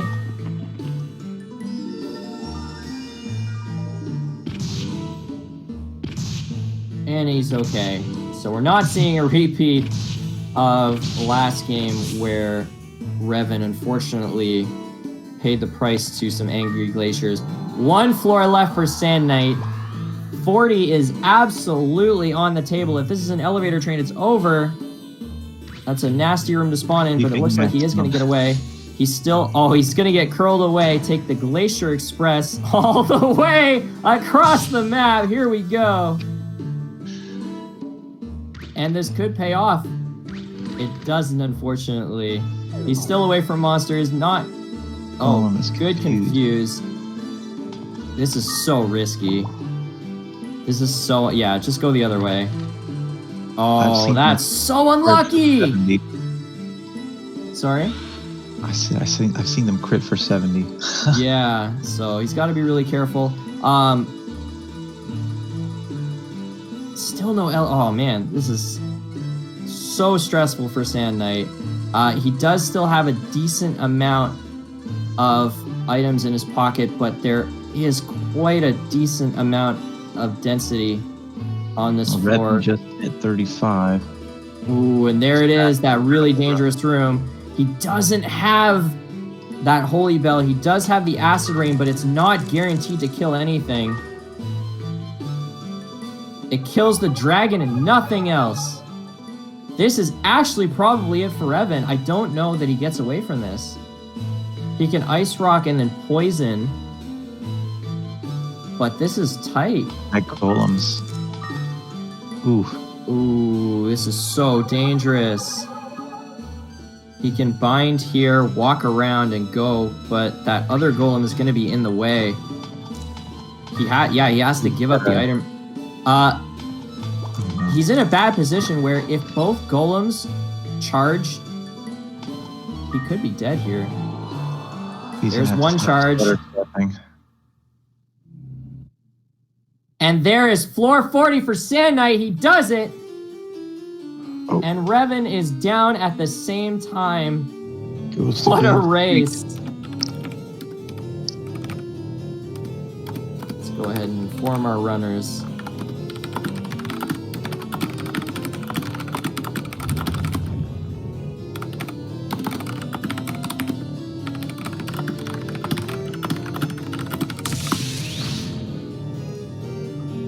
So, our first 40 of the set, off the back of some really crazy stuff. Both of them playing a really wild match. Let's see what Reven's going to name this noise. He was a good boy. Unhappy face. I disagree. I think that noise did more than could have been expected from it. Yeah, it did some heavy lifting. Yeah, it did. Holy cow.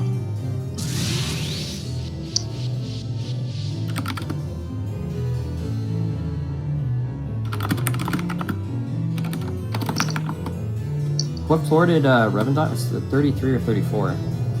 I want to say it was 35.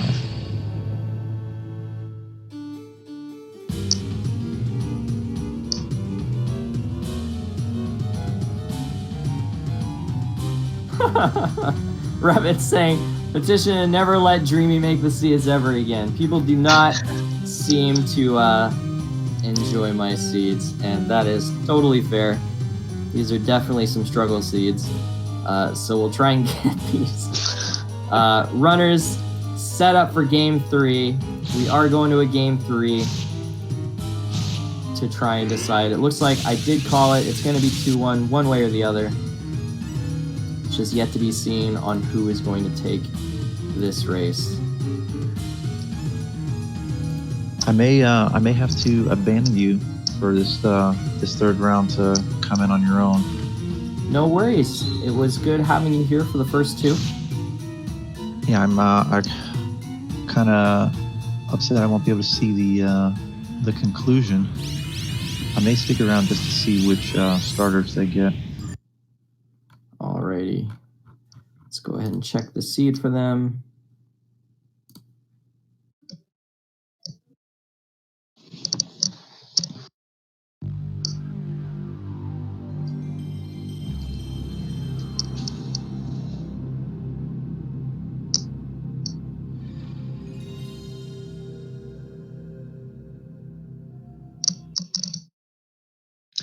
Such a nostalgic sound, the BIOS sound of PlayStation 1. Yeah, who would have thought that like the BIOS sounds or like the little jingles that like the Super Nintendo and such would have for the developer studios would end up becoming such a like comforting nostalgic thing down the road.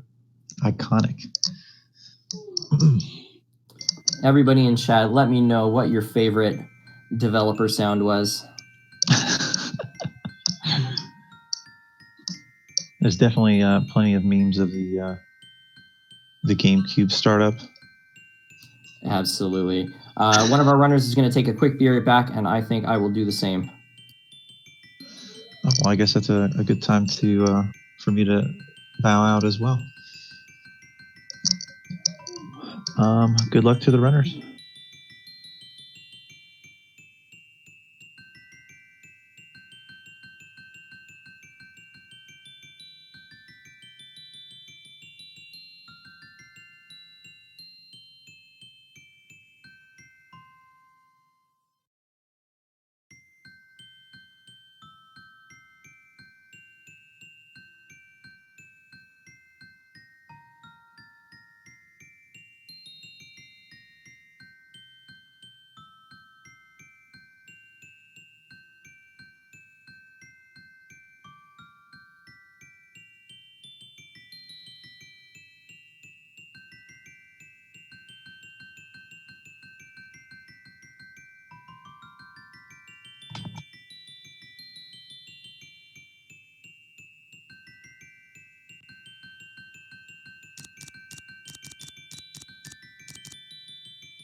Looks like, unfortunately, I didn't get to say goodbye to Perky, but he is off.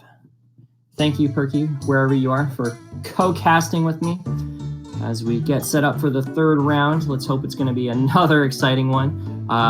Fireballs continue to not exist. I am an ice person for sure.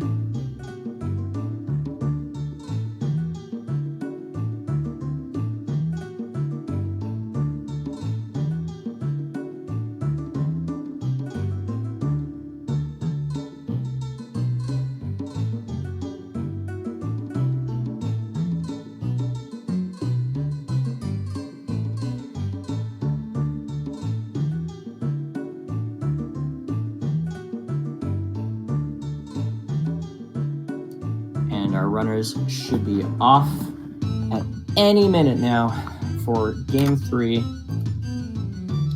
We're now having an intimate session with Dreamy. You guys can get all my unfiltered thoughts on this race. We can all talk together, and let's have a good time for our third match.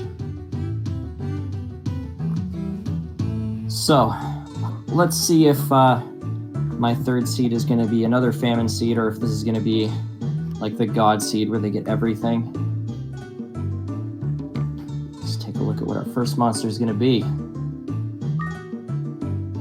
Another bloom. Let's hope.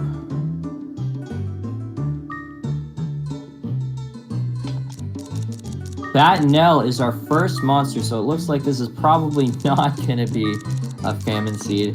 Batnell, a very no fire from SandKnight. There we go. All right, I'm gonna bless SandKnight's run this time. We're gonna give him a little bit of good juju for that one. So Batnell, very powerful evolved monster. It gains MP back from herbs, meaning that it can basically go forever, which means these runners can very safely grind out the tower if they so choose. And we're gonna see naming from Reven too.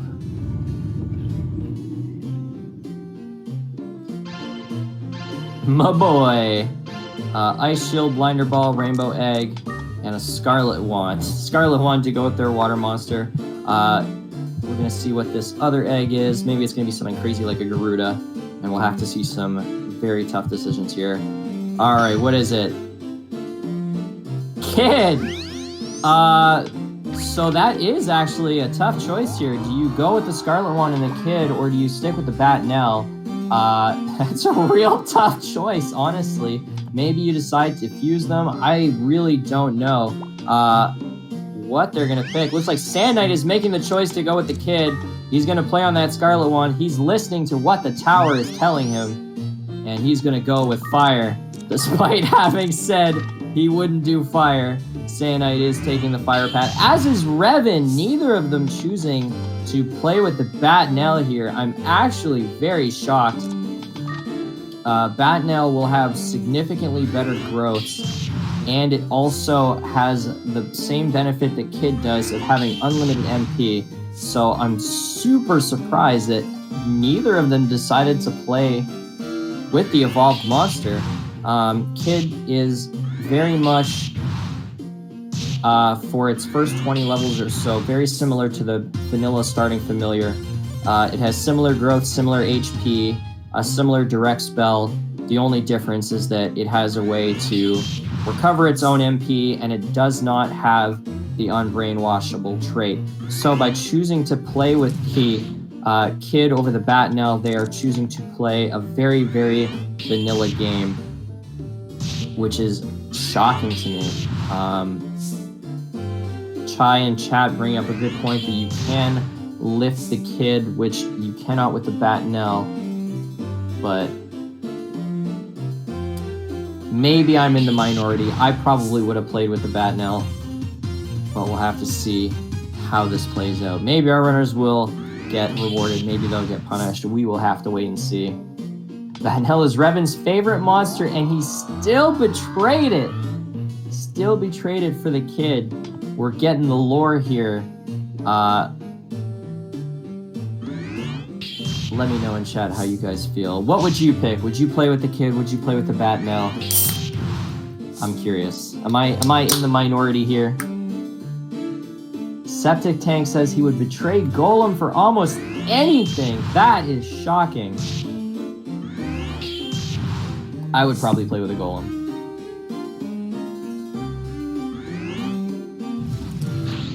Interesting. So Reven did a showcase match a few days ago where he had to choose between Dragon and Batnell. He chose Batnell, but in a tournament, he'd definitely go with Dragon. Well, the thing is the Batnell's growths are better. The only real knock against it is that you can't pick it up. It has really, really, really great growths, whereas Kid doesn't get its good growths until it turns into a Dragon. Like, if you're choosing between a Dragon and a Batnell, I can understand picking a Dragon. I think its growths are actually better, but choosing the Kid is interesting. It's definitely a weaker monster until 20. C-Seed here for the runners, if they so choose. They could turn it into a Water Dragon. I don't think they're going to do that. They're going to stick with the Scarlet Wand. They have been so lacking in fire that they can't help but pick the fire monster. They said, no more of this. If I can't find fire orbs, I will make my own. And so it is being done. I love Univern. Trivia from Dreamy. When I was a kid and I played this game, Unicorn was actually my favorite monster in the game. It wasn't even close. It is still probably in my top 3. Unlike Shawnee, I do love the Starting Familiar. I think it has a very, very good design. I love Krakens and U-boats. This game just has a lot of great designs in it. Truth Glass, if they decide to use that at any time. If they pick up another egg, they'll know what it is. Feeding the Iron Sword to his familiar already. Getting a little bit of MP out of that. And up we go for Reven. So Reven, the first to reach floor 5, once again, as in the other games, taking a little bit of an early lead. And we're already seeing the Kid doing quite a lot of damage to some of these monsters thanks to the Scarlet Wand. If you are relatively new to this, in the vanilla any percent runs, well, maybe not anymore because things have changed, but generally in a tournament match where you're racing with the vanilla game, you want your Starting Familiar and you want to find a early Scarlet Wand because thanks to its mixture magic and the benefit of wands, you get a huge damage boost and you're basically able to grind out a majority of the floors pretty much no problem. And that's essentially what we're seeing play out here. Why balloon no attack? It's been, I think it's probably just like part of the randomizer that sometimes these monsters will have a little bit of an issue with their AI. Why are wands better than swords? Wands in general, depending on the monster you have, are better than swords because they give a flat bonus to your mixture magic. So I think it's like 25% just for having a wand, and then you get an additional 25% if it's a same genus wand. So while you can find a sword like a holy sword or a dark sword that has an incredibly high attack, generally, because we're not powering up those weapons in our run, the wand will just outstrip them in damage because of the elemental boost. In a vanilla game, where you can, level up your weapon with enough red sand, any sword can be significantly better than any wand with the exception of the trained wand, which you can temper. But that's a hard item to find. It's very, very rare. You usually only see it when you're playing the casino with a barong. So generally, you're going to want to stick with just a same genus wand, which is why we saw both of them probably choose to do the Kid over the Batnell because they started with the Scarlet Wand. If you've been watching the last 2 races, you'll have seen that these two kind of struggled in these early floors, but this time because they have such a strong set, they're basically clearing through them no problem. Is the city building in this game completely unneeded? Well, it just depends. Speedrunning wise, there is categories where you build up the city and get all the romances. But yeah, generally in races, we're just trying to get to the top of the tower as quickly as possible. We don't do any of that stuff. If you're playing the vanilla game, you're playing it casually. The city building, the dating sim, all that stuff is really, really fun, and it adds a lot to the game. So I definitely recommend not skipping them. Another CC passed over here by SandKnight. He doesn't want any of that garbage. And we see him close the distance a bit here on these floors. A little bit of an interesting situation here for Reven. Struggling a little bit with this clown.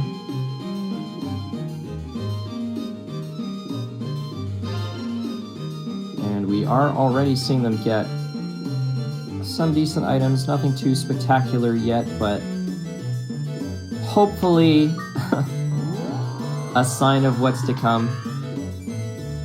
I don't think they want to do a third famine seed, but we'll have to see. Pita fruit, totally unnecessary.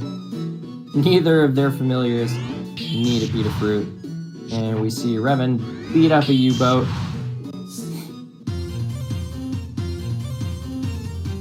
Finally seeing another magic orb here on Reven's side. Let's see what it is. Fireball for our first fireball of the entire set. Game 3. We finally found one. And I'm sure Reven's feeling really good about it. Yeah, pita fruit, very satisfying. Very, very helpful, especially in the casual game. Mirror Shield, are we going to see him switch off? He does, and it's not cursed, so he is rewarded for it. And SandKnight going to take the lead here, moving on up to floor 10. I don't think he found that fireball, though, which means he is still playing without an attack orb. Let's see. Oh, he put the ice shield back on as he goes up to the fire floor. Speedrun wooing the girls. Heck yeah. Yeah, Glitch Gentry would be an interesting tourney. For those that don't know, there is a way to just get into the tower without a familiar, without going through any of that hubbub, and that's usually done for any percent, but it is a very, very dangerous run. Shomuro Seed, probably going to use it on himself here. And we're almost at floor 12, where we will get to see if our runners are going to make use of the blue collar to fuse their familiars. Leather Shield, are we going to see him betray everything for the Leather Shield? We do. It's not cursed. He risked having a cursed Leather Shield just to have a Leather Shield, even though he already had a good set of shields. That is SandKnight's devotion to the Leather Shield. We are going to see SandKnight grind a little bit here. Floor 10 is a very good place to get safe experience, especially with a Scarlet Wand and a strong familiar. Oh! But as Monster gets put to sleep, I think he's just going to take the elevator here. Tries to go for the pickup, doesn't get it. Takes a lot of damage. Goes for the pickup again! SandKnight ballsy as heck here.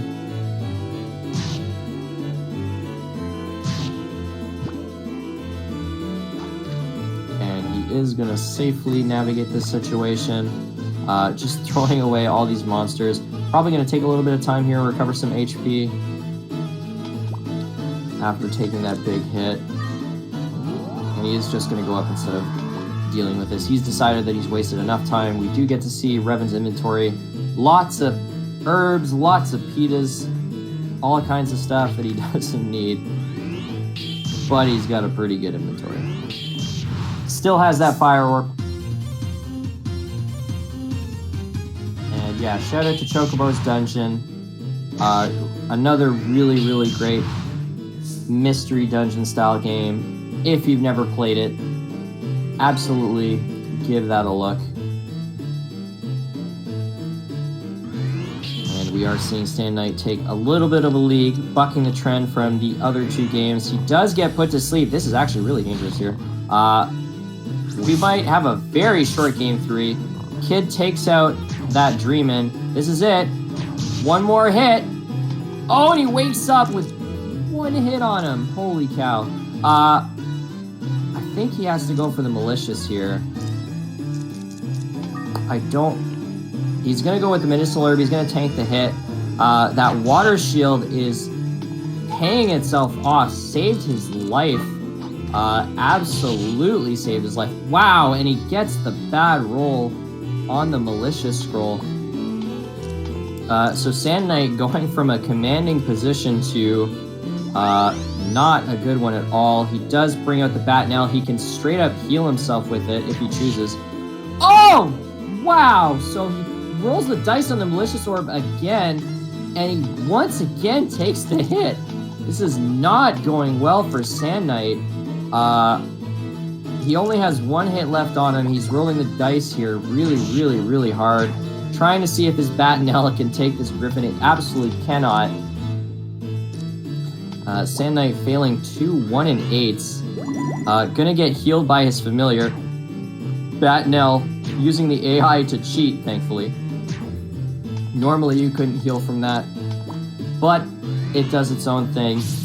Blizzard Sword here gonna do a decent amount of damage. He's gotta hope that not only that he continues to not get hit by the 1-8, but he needs it to last, and it doesn't.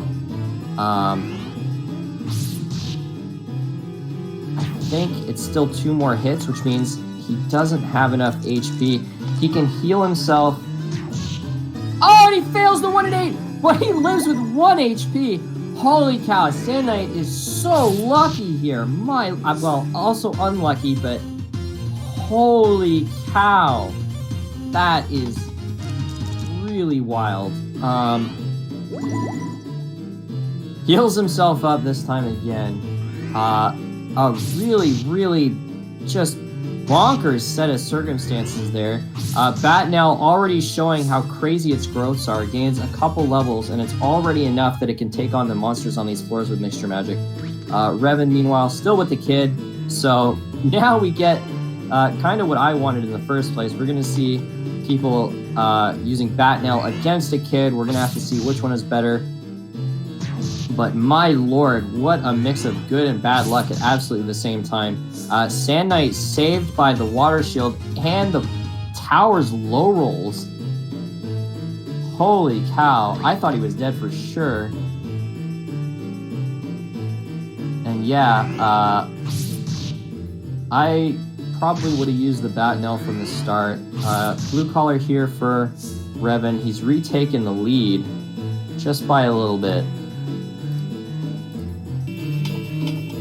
So SandKnight had 3 different 1-8s fail on him, but somehow won the low roll on them for damage. Egg on Reven's side apparently on the 12th floor. Could be a Garuda egg. Could totally change the nature of this game. We are seeing Malicious Scroll on this Kraken here. SandKnight not playing around anymore. He's had his scares in him, and he's probably really not looking to risk it anymore. I think he's realized that he probably cashed in all the goodwill the tower is going to give him in that situation. Ooh, Rise used on Reven here, and his Mirror Shield actually didn't proc, so he's now 1 hit from dead.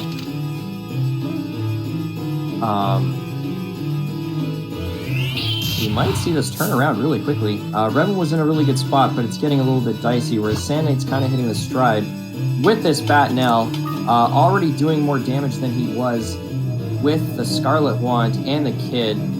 A little bit of a vindication for me here on why you probably should have stuck with Batonella, because its growths are so insane.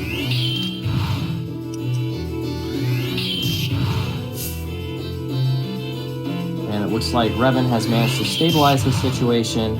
He's doing okay. Didn't see what that wand was. Probably not a stream wand, or he would have picked it up. We're going to get another chance to see what it is. I think Reven could check it. He's not going to. He's just moving on. Same floor now for the two of them, I think, or Reven might be 1 floor ahead. Yeah, same floor. So they are going to have a little bit of a high five here. And we are seeing a bit of a tough fight here between this Mule and the Batnell.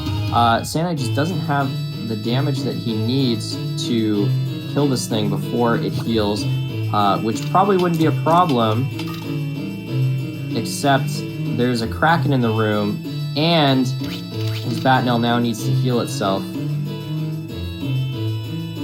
Gonna go for the hit again. Does finally kill it.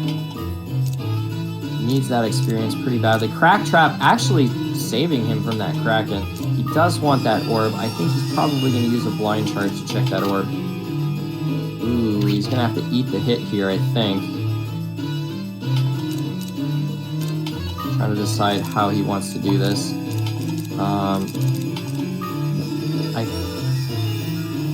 Oh, he's going to bag his monster and then maybe abuse the AI here.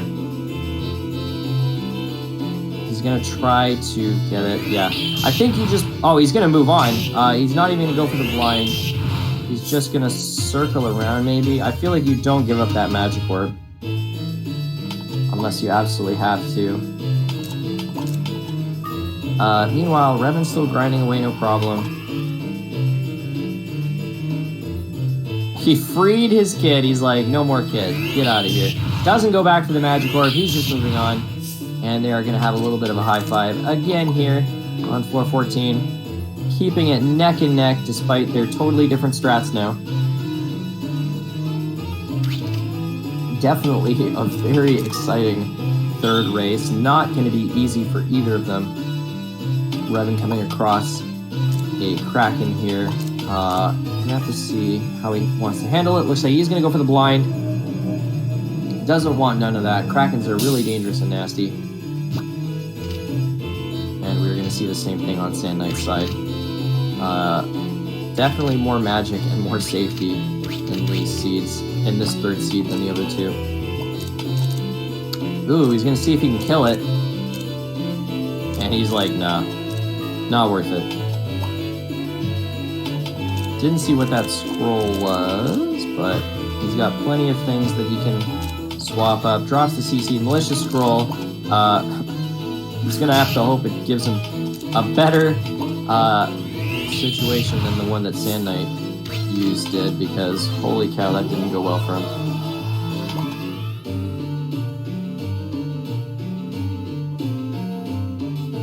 Floor 15 here, another Pita Fruit, so many Pita Fruits here. Wind Seed on the ground, not going to take it. Interesting choice, he must... I don't know why he didn't take that. Would have been good with his kid, but he probably feels like his inventory is good enough that he doesn't need like niche items like that. Goes ahead and blinds the Kraken. Batnell getting low on MP here. He's going to have to feed it something soon. Leather shield put on as he's finally reaching the floors where he doesn't want to deal with the extra damage from the wind monsters. And a new malicious scroll just to trigger SandKnight. Up we go, and they are on the same floor, but Reven is moving on up again. Pita Fruit here. I don't know if Pita Fruits work on Batnells. I know they don't work on kids. Let's find out. It does like what it's eating. Okay, so he's got plenty of MP again. He still has that recovery magic if he needs it. And his Batnell is getting leveled up, so it can fight when it's not fighting a Garuda. Garudas are a little bit of a problem. Reven had found that fire orb. SandKnight did not, so he doesn't have that easy out for dealing with Garudas. So things are a little tougher on him in these floors. But he is getting away with that SandKnight touch. Monsters just love SandKnight. They will let him caress and hold them as he pitches them across the room. For the third time in a row, he wins that coin flip. Apparently his luck has recharged after that malicious scroll. Number 4, 4 heads in a row. Someone get SandKnight to pick your lottery numbers. He's doing really good today. So into the picket floors, Kid going to very easily deal with them.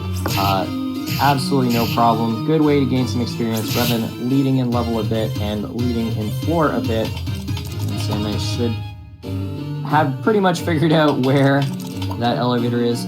Paralysis trap, not really going to be a big deal. And SandKnight's going to move on up to 16. Mazar Seed on his side. Going to use it on himself here, which is an interesting choice. I feel like I probably would have put it on the bat now because of how strong it is. Warp Trap on Reven's side, but it doesn't end up hurting him. Warp Traps, which generally end runs, have been surprisingly toothless today. Our runner's getting really happy. First time that SandKnight fails a pickup all night, and he's okay.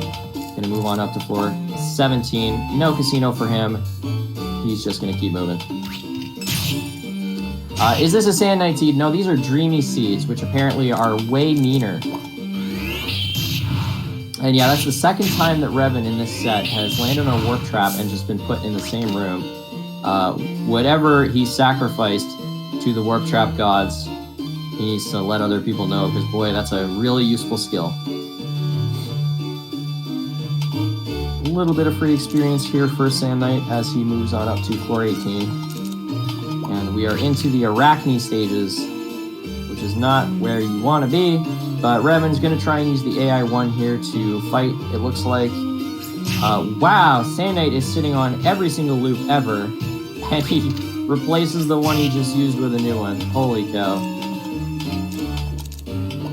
And we're going to see Reven try and fight this Arachne. Should be able to kill it on the third hit. Takes a huge amount of damage, though. He does finish it off, gets the experience, levels up, and we're getting closer to watching that kid turn into a dragon. Picket could not steal on SandKnight's side, very, very lucky.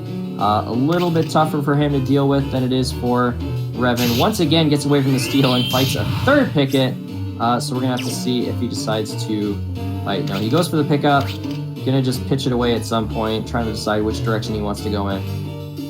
And he keeps moving. I believe they are both on floor 19 now, so we're seeing them neck and neck once again. SandKnight, oh, hits the go-up trap. There we go. SandKnight moving a little faster than Reven because Reven is taking the time to fight using the kid, whereas SandKnight is not really fighting with his Batnel. Not a great room to spawn in. He does have the type advantage with his Batnel, but I don't think he's going to try and fight. Batnel gets slowed down. He's going to bag him, and he's going to keep moving. He knows where the elevator is, and Reven is moving on up to floor 20, just behind him as SandKnight moves up to floor 21. Tries to get a little cheeky, plan to pick up that Arachne, throw it out so he could unslow his Batnel. It did not work out for him, but he does spawn in with pretty much no monster. He should be able to do that safely now as Reven tries to navigate how he's going to handle this same room that SandKnight was just in.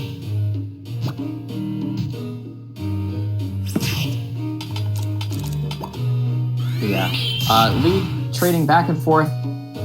SandKnight probably in a little bit of a worse position overall because his inventory isn't quite as good. Ooh, another Mazar Seed. There we go. Gonna use it on himself again, gain a level. His monster is a little bit lower level than Reven's, and these floors kind of don't favor his element, so he's in a bit of a worse spot. Just got to look at Reven's inventory. The second page, not quite as good as the first page, but still has options all over the place. Does pick up that Mazar Seed, and he's going to follow SandKnight up to the next floor. Blinder Ball on this Viper. Doesn't want anything to do with that. And SandKnight's going to be careful how he moves here. There we go.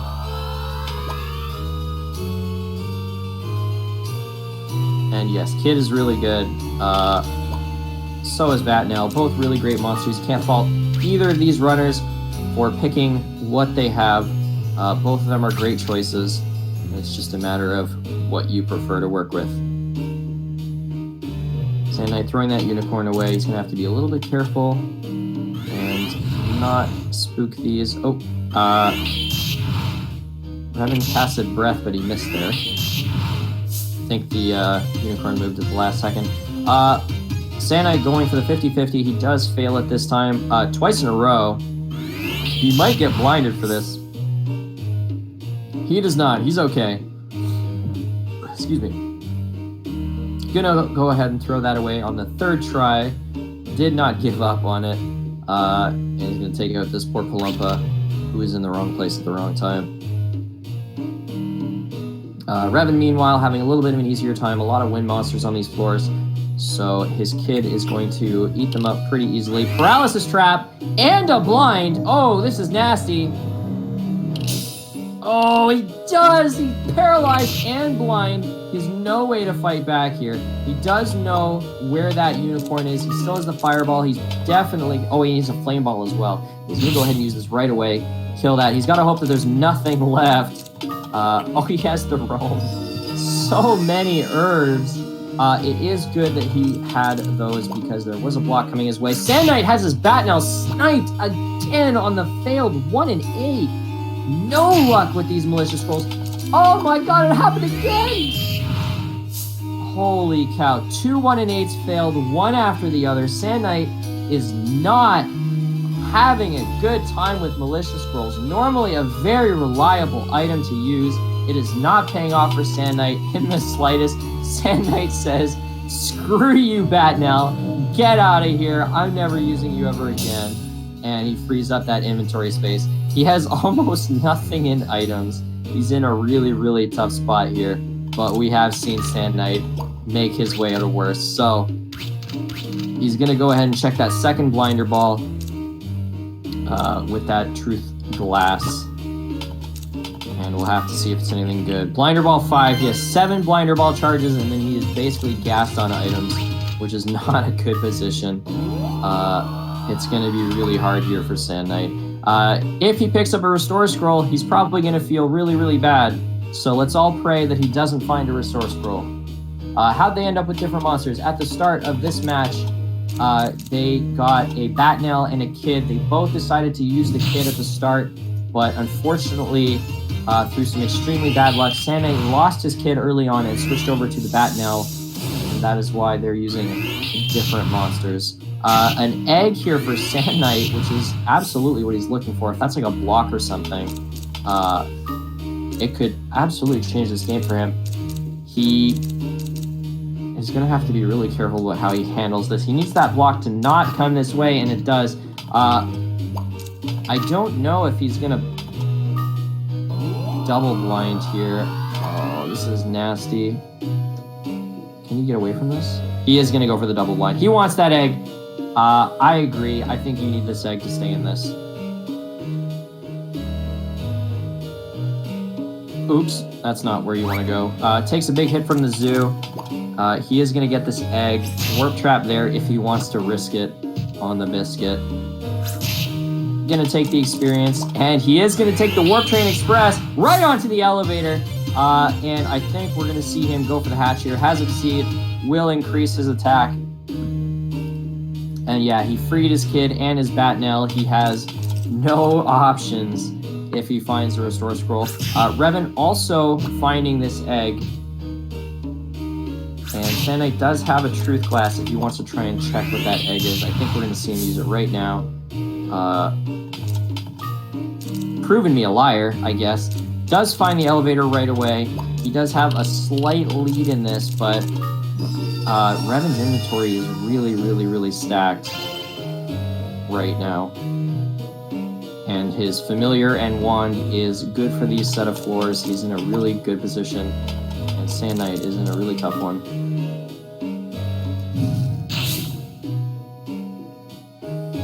Oh, we're seeing them high-five in the same room.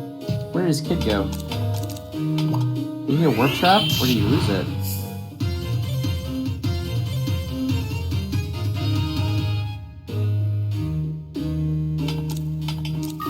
Did he lose his Kid? Can someone confirm if...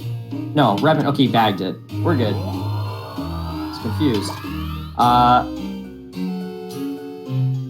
Holy Scroll and Truth Glass here for SandKnight. Good set of items. He does need these to rebuild his inventory. And I believe we're seeing them on the same floor now. Neck and neck still, despite widely different circumstances in these races. Reven has had a lot of good fortune. He's been playing it nice and slow and steady. He's almost got his Kid to an evolved state, whereas SandKnight has had nothing but misery and bad luck on his side. He's done his best to combat it, but it's just not going well for him. He still manages to hold the lead though, and just last game we saw SandKnight manage to take the win under the weight of a ton of bad luck. We might see him do it again. If he can pull it off to 40 at this point, he's definitely earned this race for himself. He is absolutely in go mode. He's doing his best to get as high as he can, as fast as he can. And we've seen runners like him, Poulet, and Baldwin do this time and time again and have it pay off. So Reven coming up on a barong. He has the option to fish for some items, but it looks like he doesn't think he needs it. That could be a Manoeva. He's going to try and check. It is, in fact, a Manoeva. He does see which one it is. He's going to get this ball. Poison ball. Still no fire for SandKnight. He's going to go through all 3 of my seeds, never finding a fireball, and I am going to have a good hearty chuckle. And yeah, he's only level 13. Unfortunately, he hasn't been in the position to fight for a long time, so without a fireball, without a familiar, he's not gaining many levels. He is also getting pretty low on his blinder ball charges. He's got 4 shots left. He really needs to find some kind of new magic or items very soon, or this is going to get really ugly really fast. Chai once again reminding people that killers will one-shot SandKnight.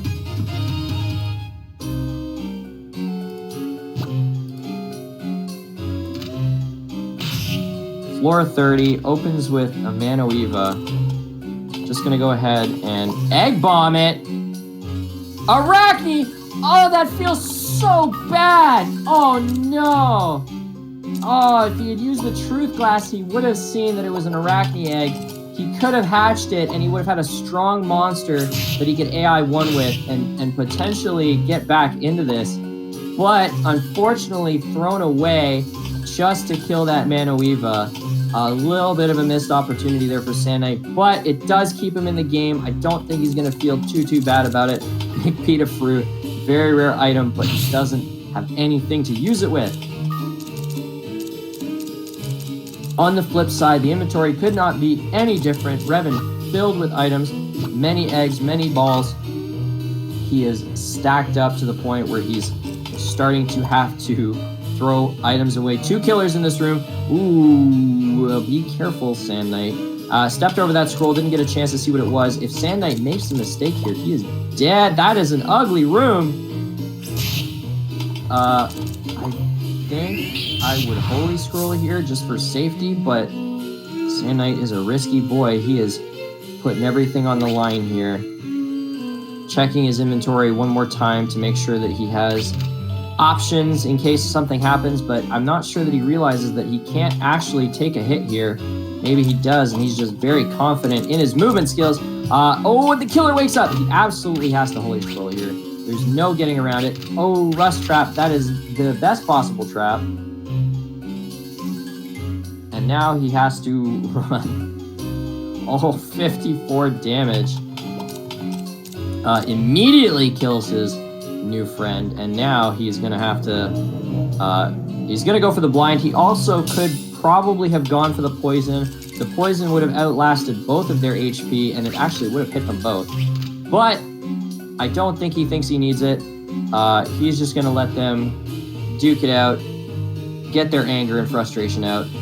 Probably gonna go for the pickup absolutely here, and now he's gonna walk it in, and he is gonna move on up to floor 32. And yeah, Reven falling into the trap that some runners do, where you get a big inventory and you never use it. There comes a stage where if you have so much inventory, you need to start using it for speed, because he is falling behind SandKnight. SandKnight still absolutely has the ability to just power all the way up to floor 40. Even lacking resources, it's still possible that he just, he picks up what he needs along the way and he makes it the distance. Or, if Reven hits a bad paralysis trap, it doesn't matter that you had all those items if you let them go to waste. He is going to check the egg and see it's a clown egg and a Arachne egg. Reven is just stacked up. Another elevator here for SandKnight. He heads on up to floor 33. Meanwhile, Reven is still under 30.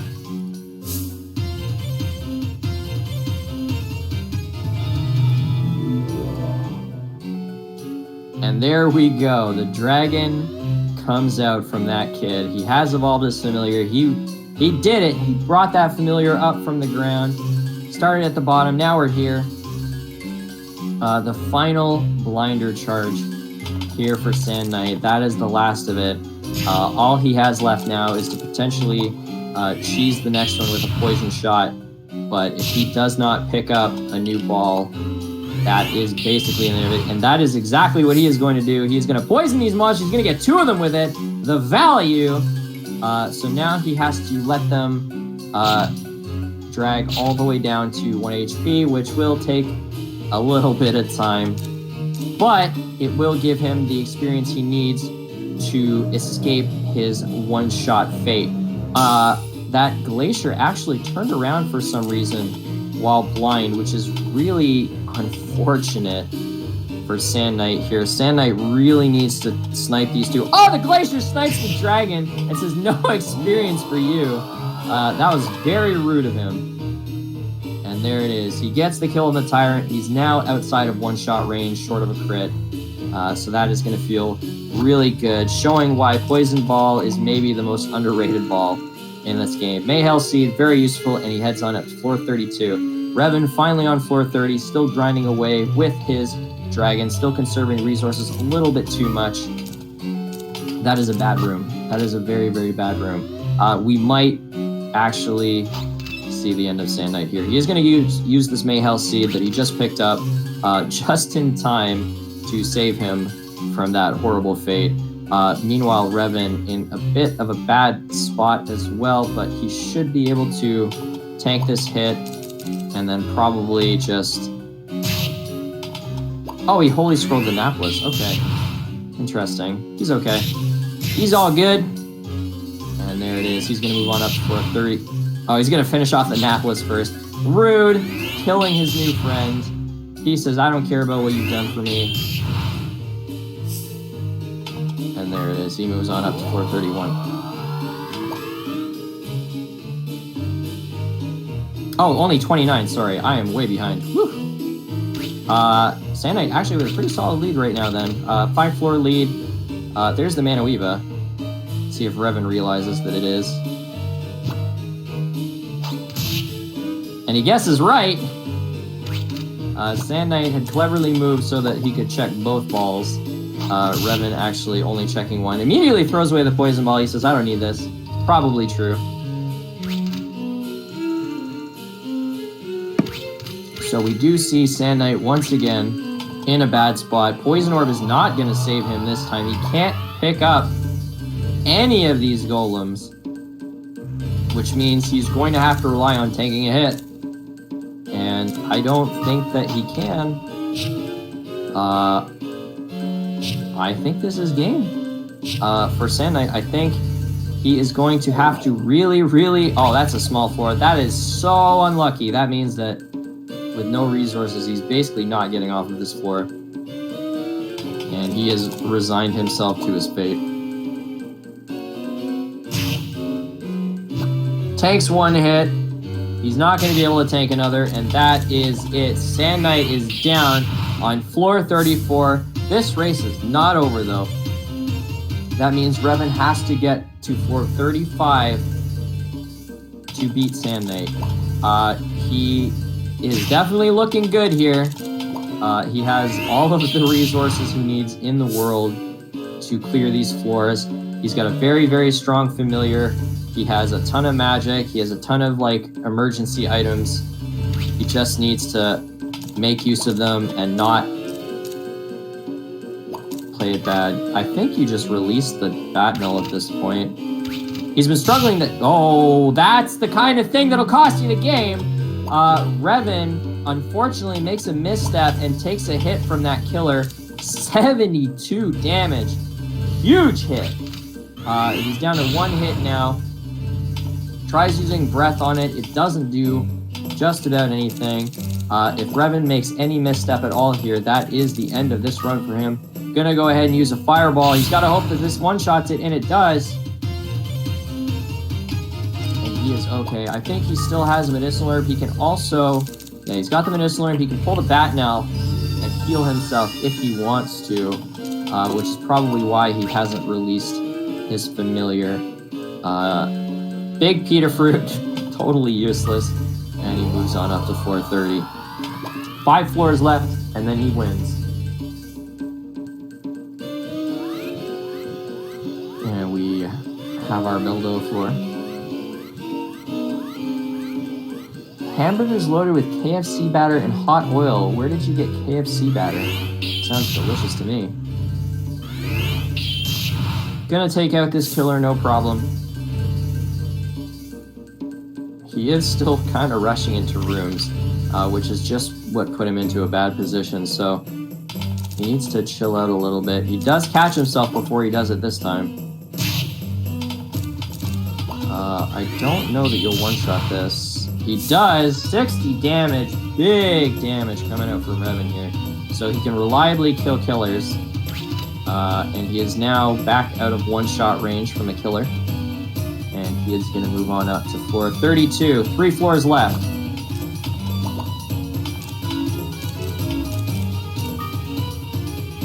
And he does finally release the Batinel to pick up the Holy Scroll. This is looking pretty clinched for Reven, but he does still have to deal with floor 34, which is going to be a really nasty one.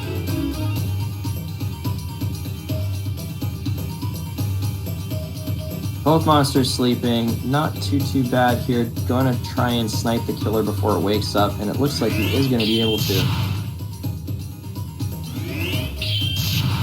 And down it goes.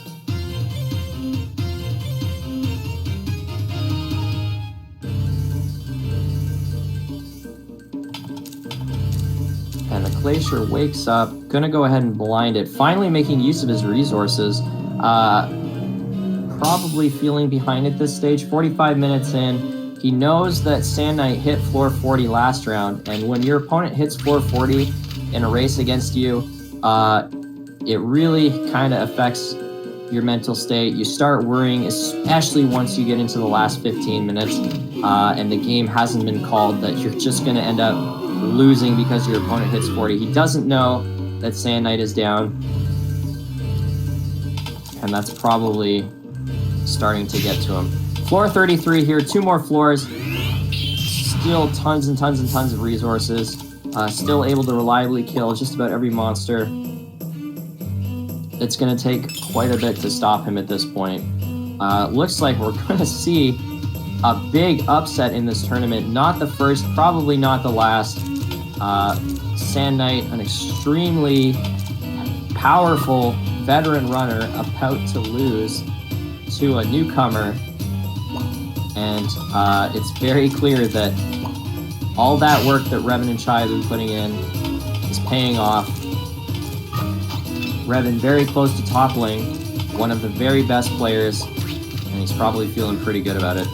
Does go ahead and use that Holy Scroll to save himself some time. Thought about just killing the dragon, but decided to just start using the resources. And here it is, floor 34. Tough room to start with, but thankfully, he has the elemental advantage on these 2 golems. Crack Trap here, going to actually cut off one of the golems. That means he can just basically grind this out here. Going to still just choose to use his Fireball, and he should, I think, that's going to go over it. Yeah, you're too high, buddy. You can just walk away. Just leave. There you go. That's right. That's the right answer, buddy. Just walk away. And then you can finish it off after. So he's going to go ahead and snipe it now with the Flame Ball. He is going in the wrong direction. He's going to do the big tour of this floor, which means he's going to face a lot of monsters. But frankly, he has so many resources, it just doesn't matter. He can just AI1 attack these. He will be able to snipe this with his Mixture Magic. And short of a trap room in one of these, which we did not see with SandKnight, I don't think there's any way that Reven is going to lose this game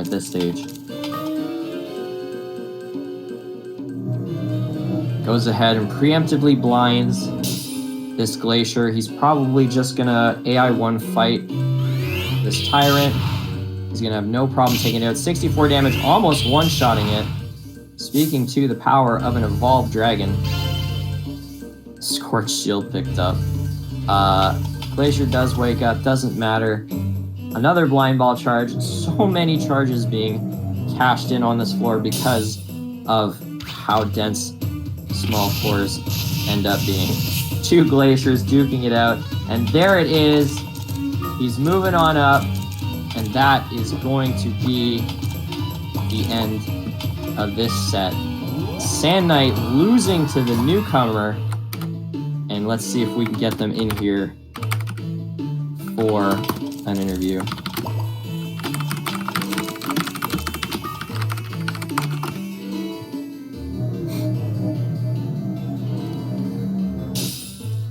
Absolutely great set of games, back and forth the whole way through. We had a floor 40.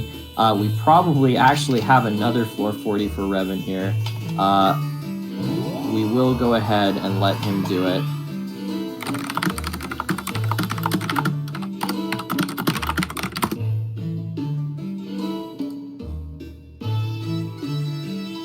Just checking to see what they want to do.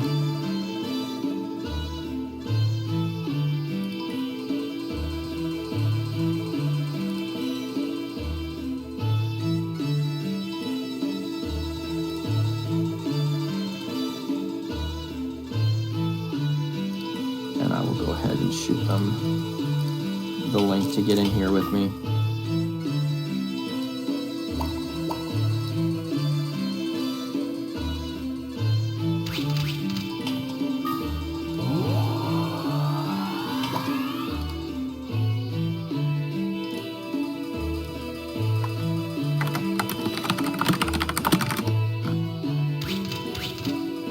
So we will get SandKnight in here a little bit early while Reven goes for 40. And we'll see what he thinks about this insane set of games.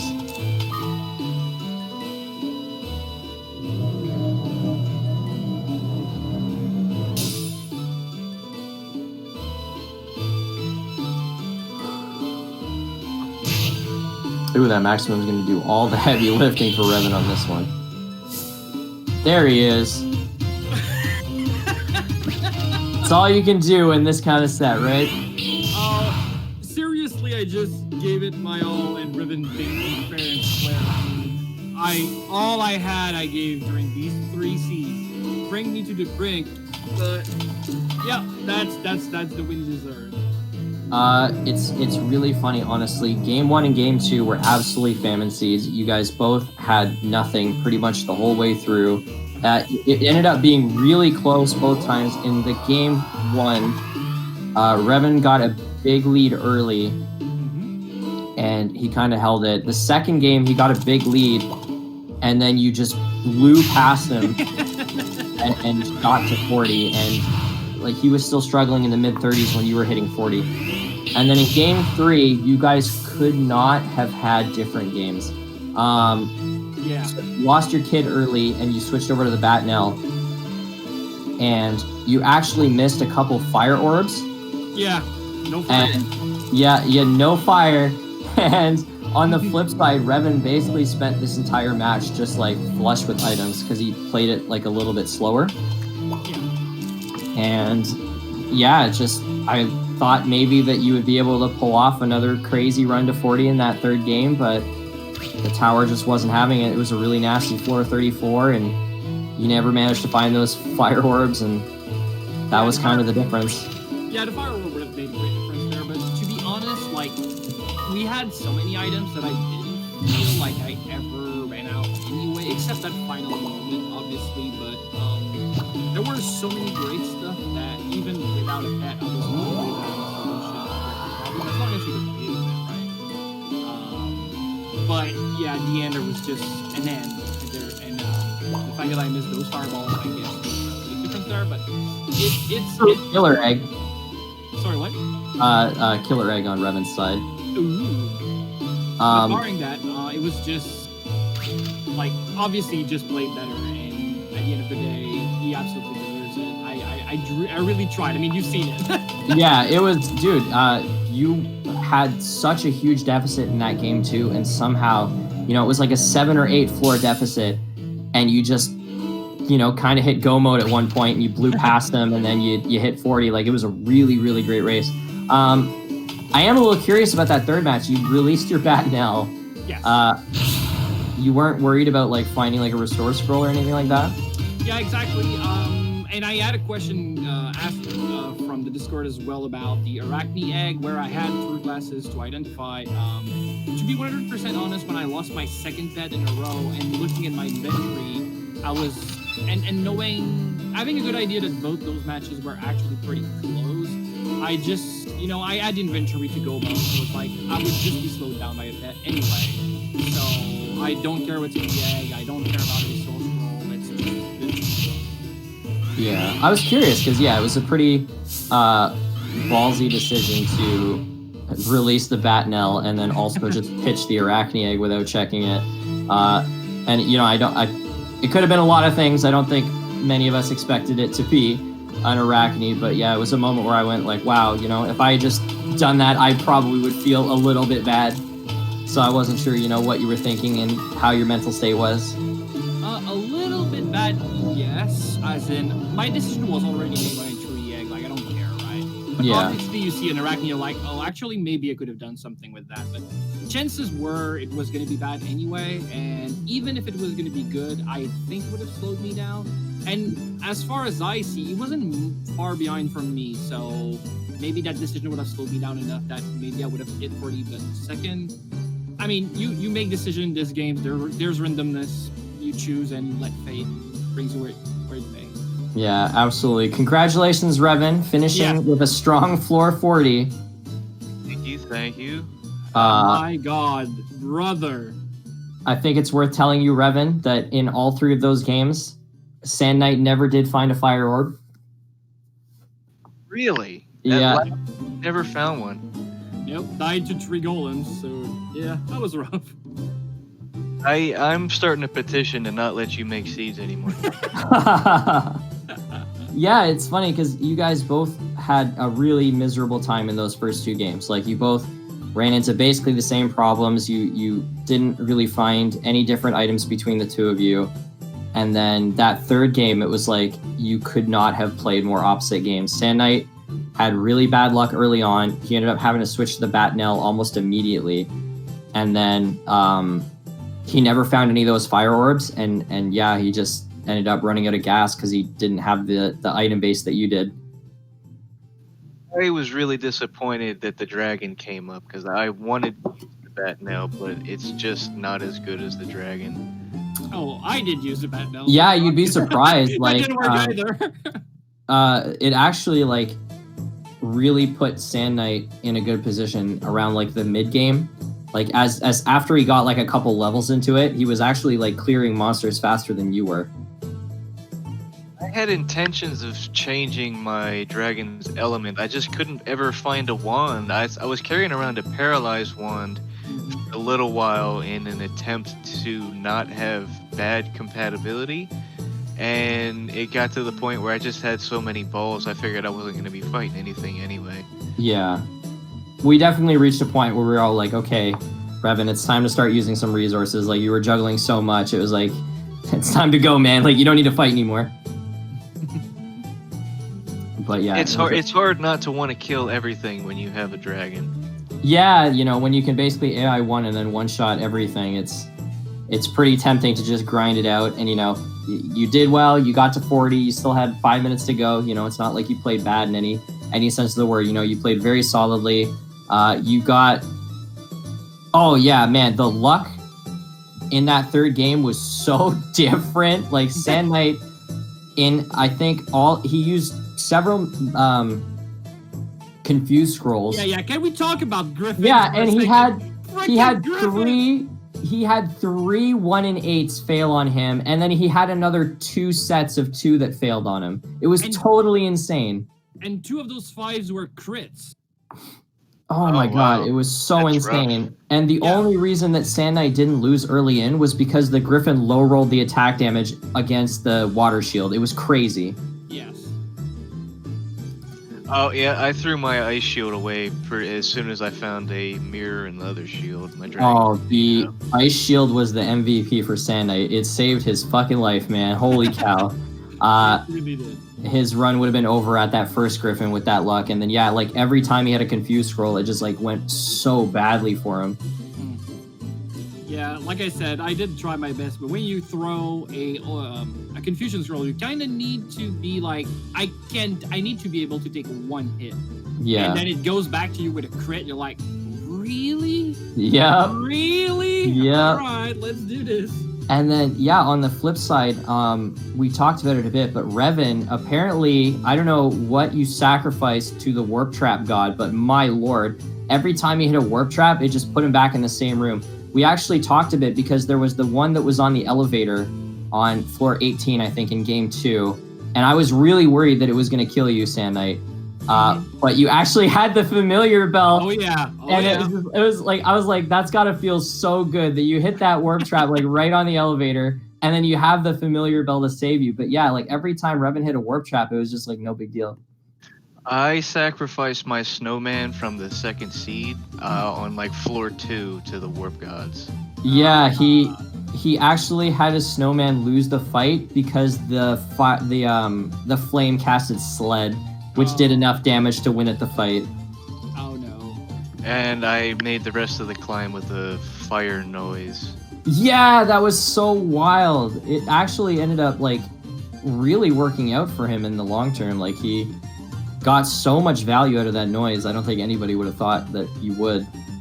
Actually, one of my first successful randomizer seed way back when it was just made was with a noise. Their attack power is incredibly high actually, and using AI1 you don't really care. It's frail. So I'm not saying it's a good monster any stretch of the imagination, but it's actually much more useful than you may think. Yeah, he got I can't remember if it was a sleep or paralysis trap, but then the noise just killed the monster that was attacking him. Oh yeah, I walked up to I didn't even see the elevator. It was right there next to me. I didn't see it because the noise blocked it. I went to go pick up an item, hit a paralysis trap, and my noise ended up killing a sleeping zoo. It took him like 4 or 5 hits. It was ridiculous. It was so funny. Yeah, it just never woke up, and the noise just beat the Christ out of it. It was, yeah, I think you guys should definitely go back and rewatch that set. It was really crazy to watch on both sides. Like, those were some interesting seats, let's say. For sure, absolutely. But yeah, unless you guys have any other questions for each other, I think we will call it a day. I just want to say, Reven, G freaking G. That's well deserved. Give it my all, but you came on top. I was literally shaking in my boots the entire time. I'm not gonna lie. I was shocked when you said I won game 1. I was not surprised at all when he took game 2. And I thought you were messing with me when you said I won the set. I'm not gonna lie. GG SandKnight, it was a pleasure playing with you. And I look forward to seeing you progress further in the tournament. See you back in finals. I hope so. Let's make it happen. Look, after those set of games, you know, I would not be surprised to see you both in the finals, and I would not be disappointed. Thank you guys so much for giving me a really incredible set of games to cast. You know, I was worried that in that last round it was going to be a little boring because it was just me, but you guys had so much to talk about. It was just no problem. Thank you, Dreamy, for casting the game. I'm sure you did a great job. I'm gonna rewatch it, and thank you for just, you know, doing it by yourself for a while. And thank you, Yekrep, as well, that was there for a while. That's really cool of you. Yeah. Thank you, everybody who came by to watch. Thank you to SpeedGaming for setting this all up for us. One last time, if you guys are not already in the Discord, you should be. Come hang out with us. Come help make these streams and tournaments even more fun. We would love to see you there. And I hope you guys all have a great time. Bye.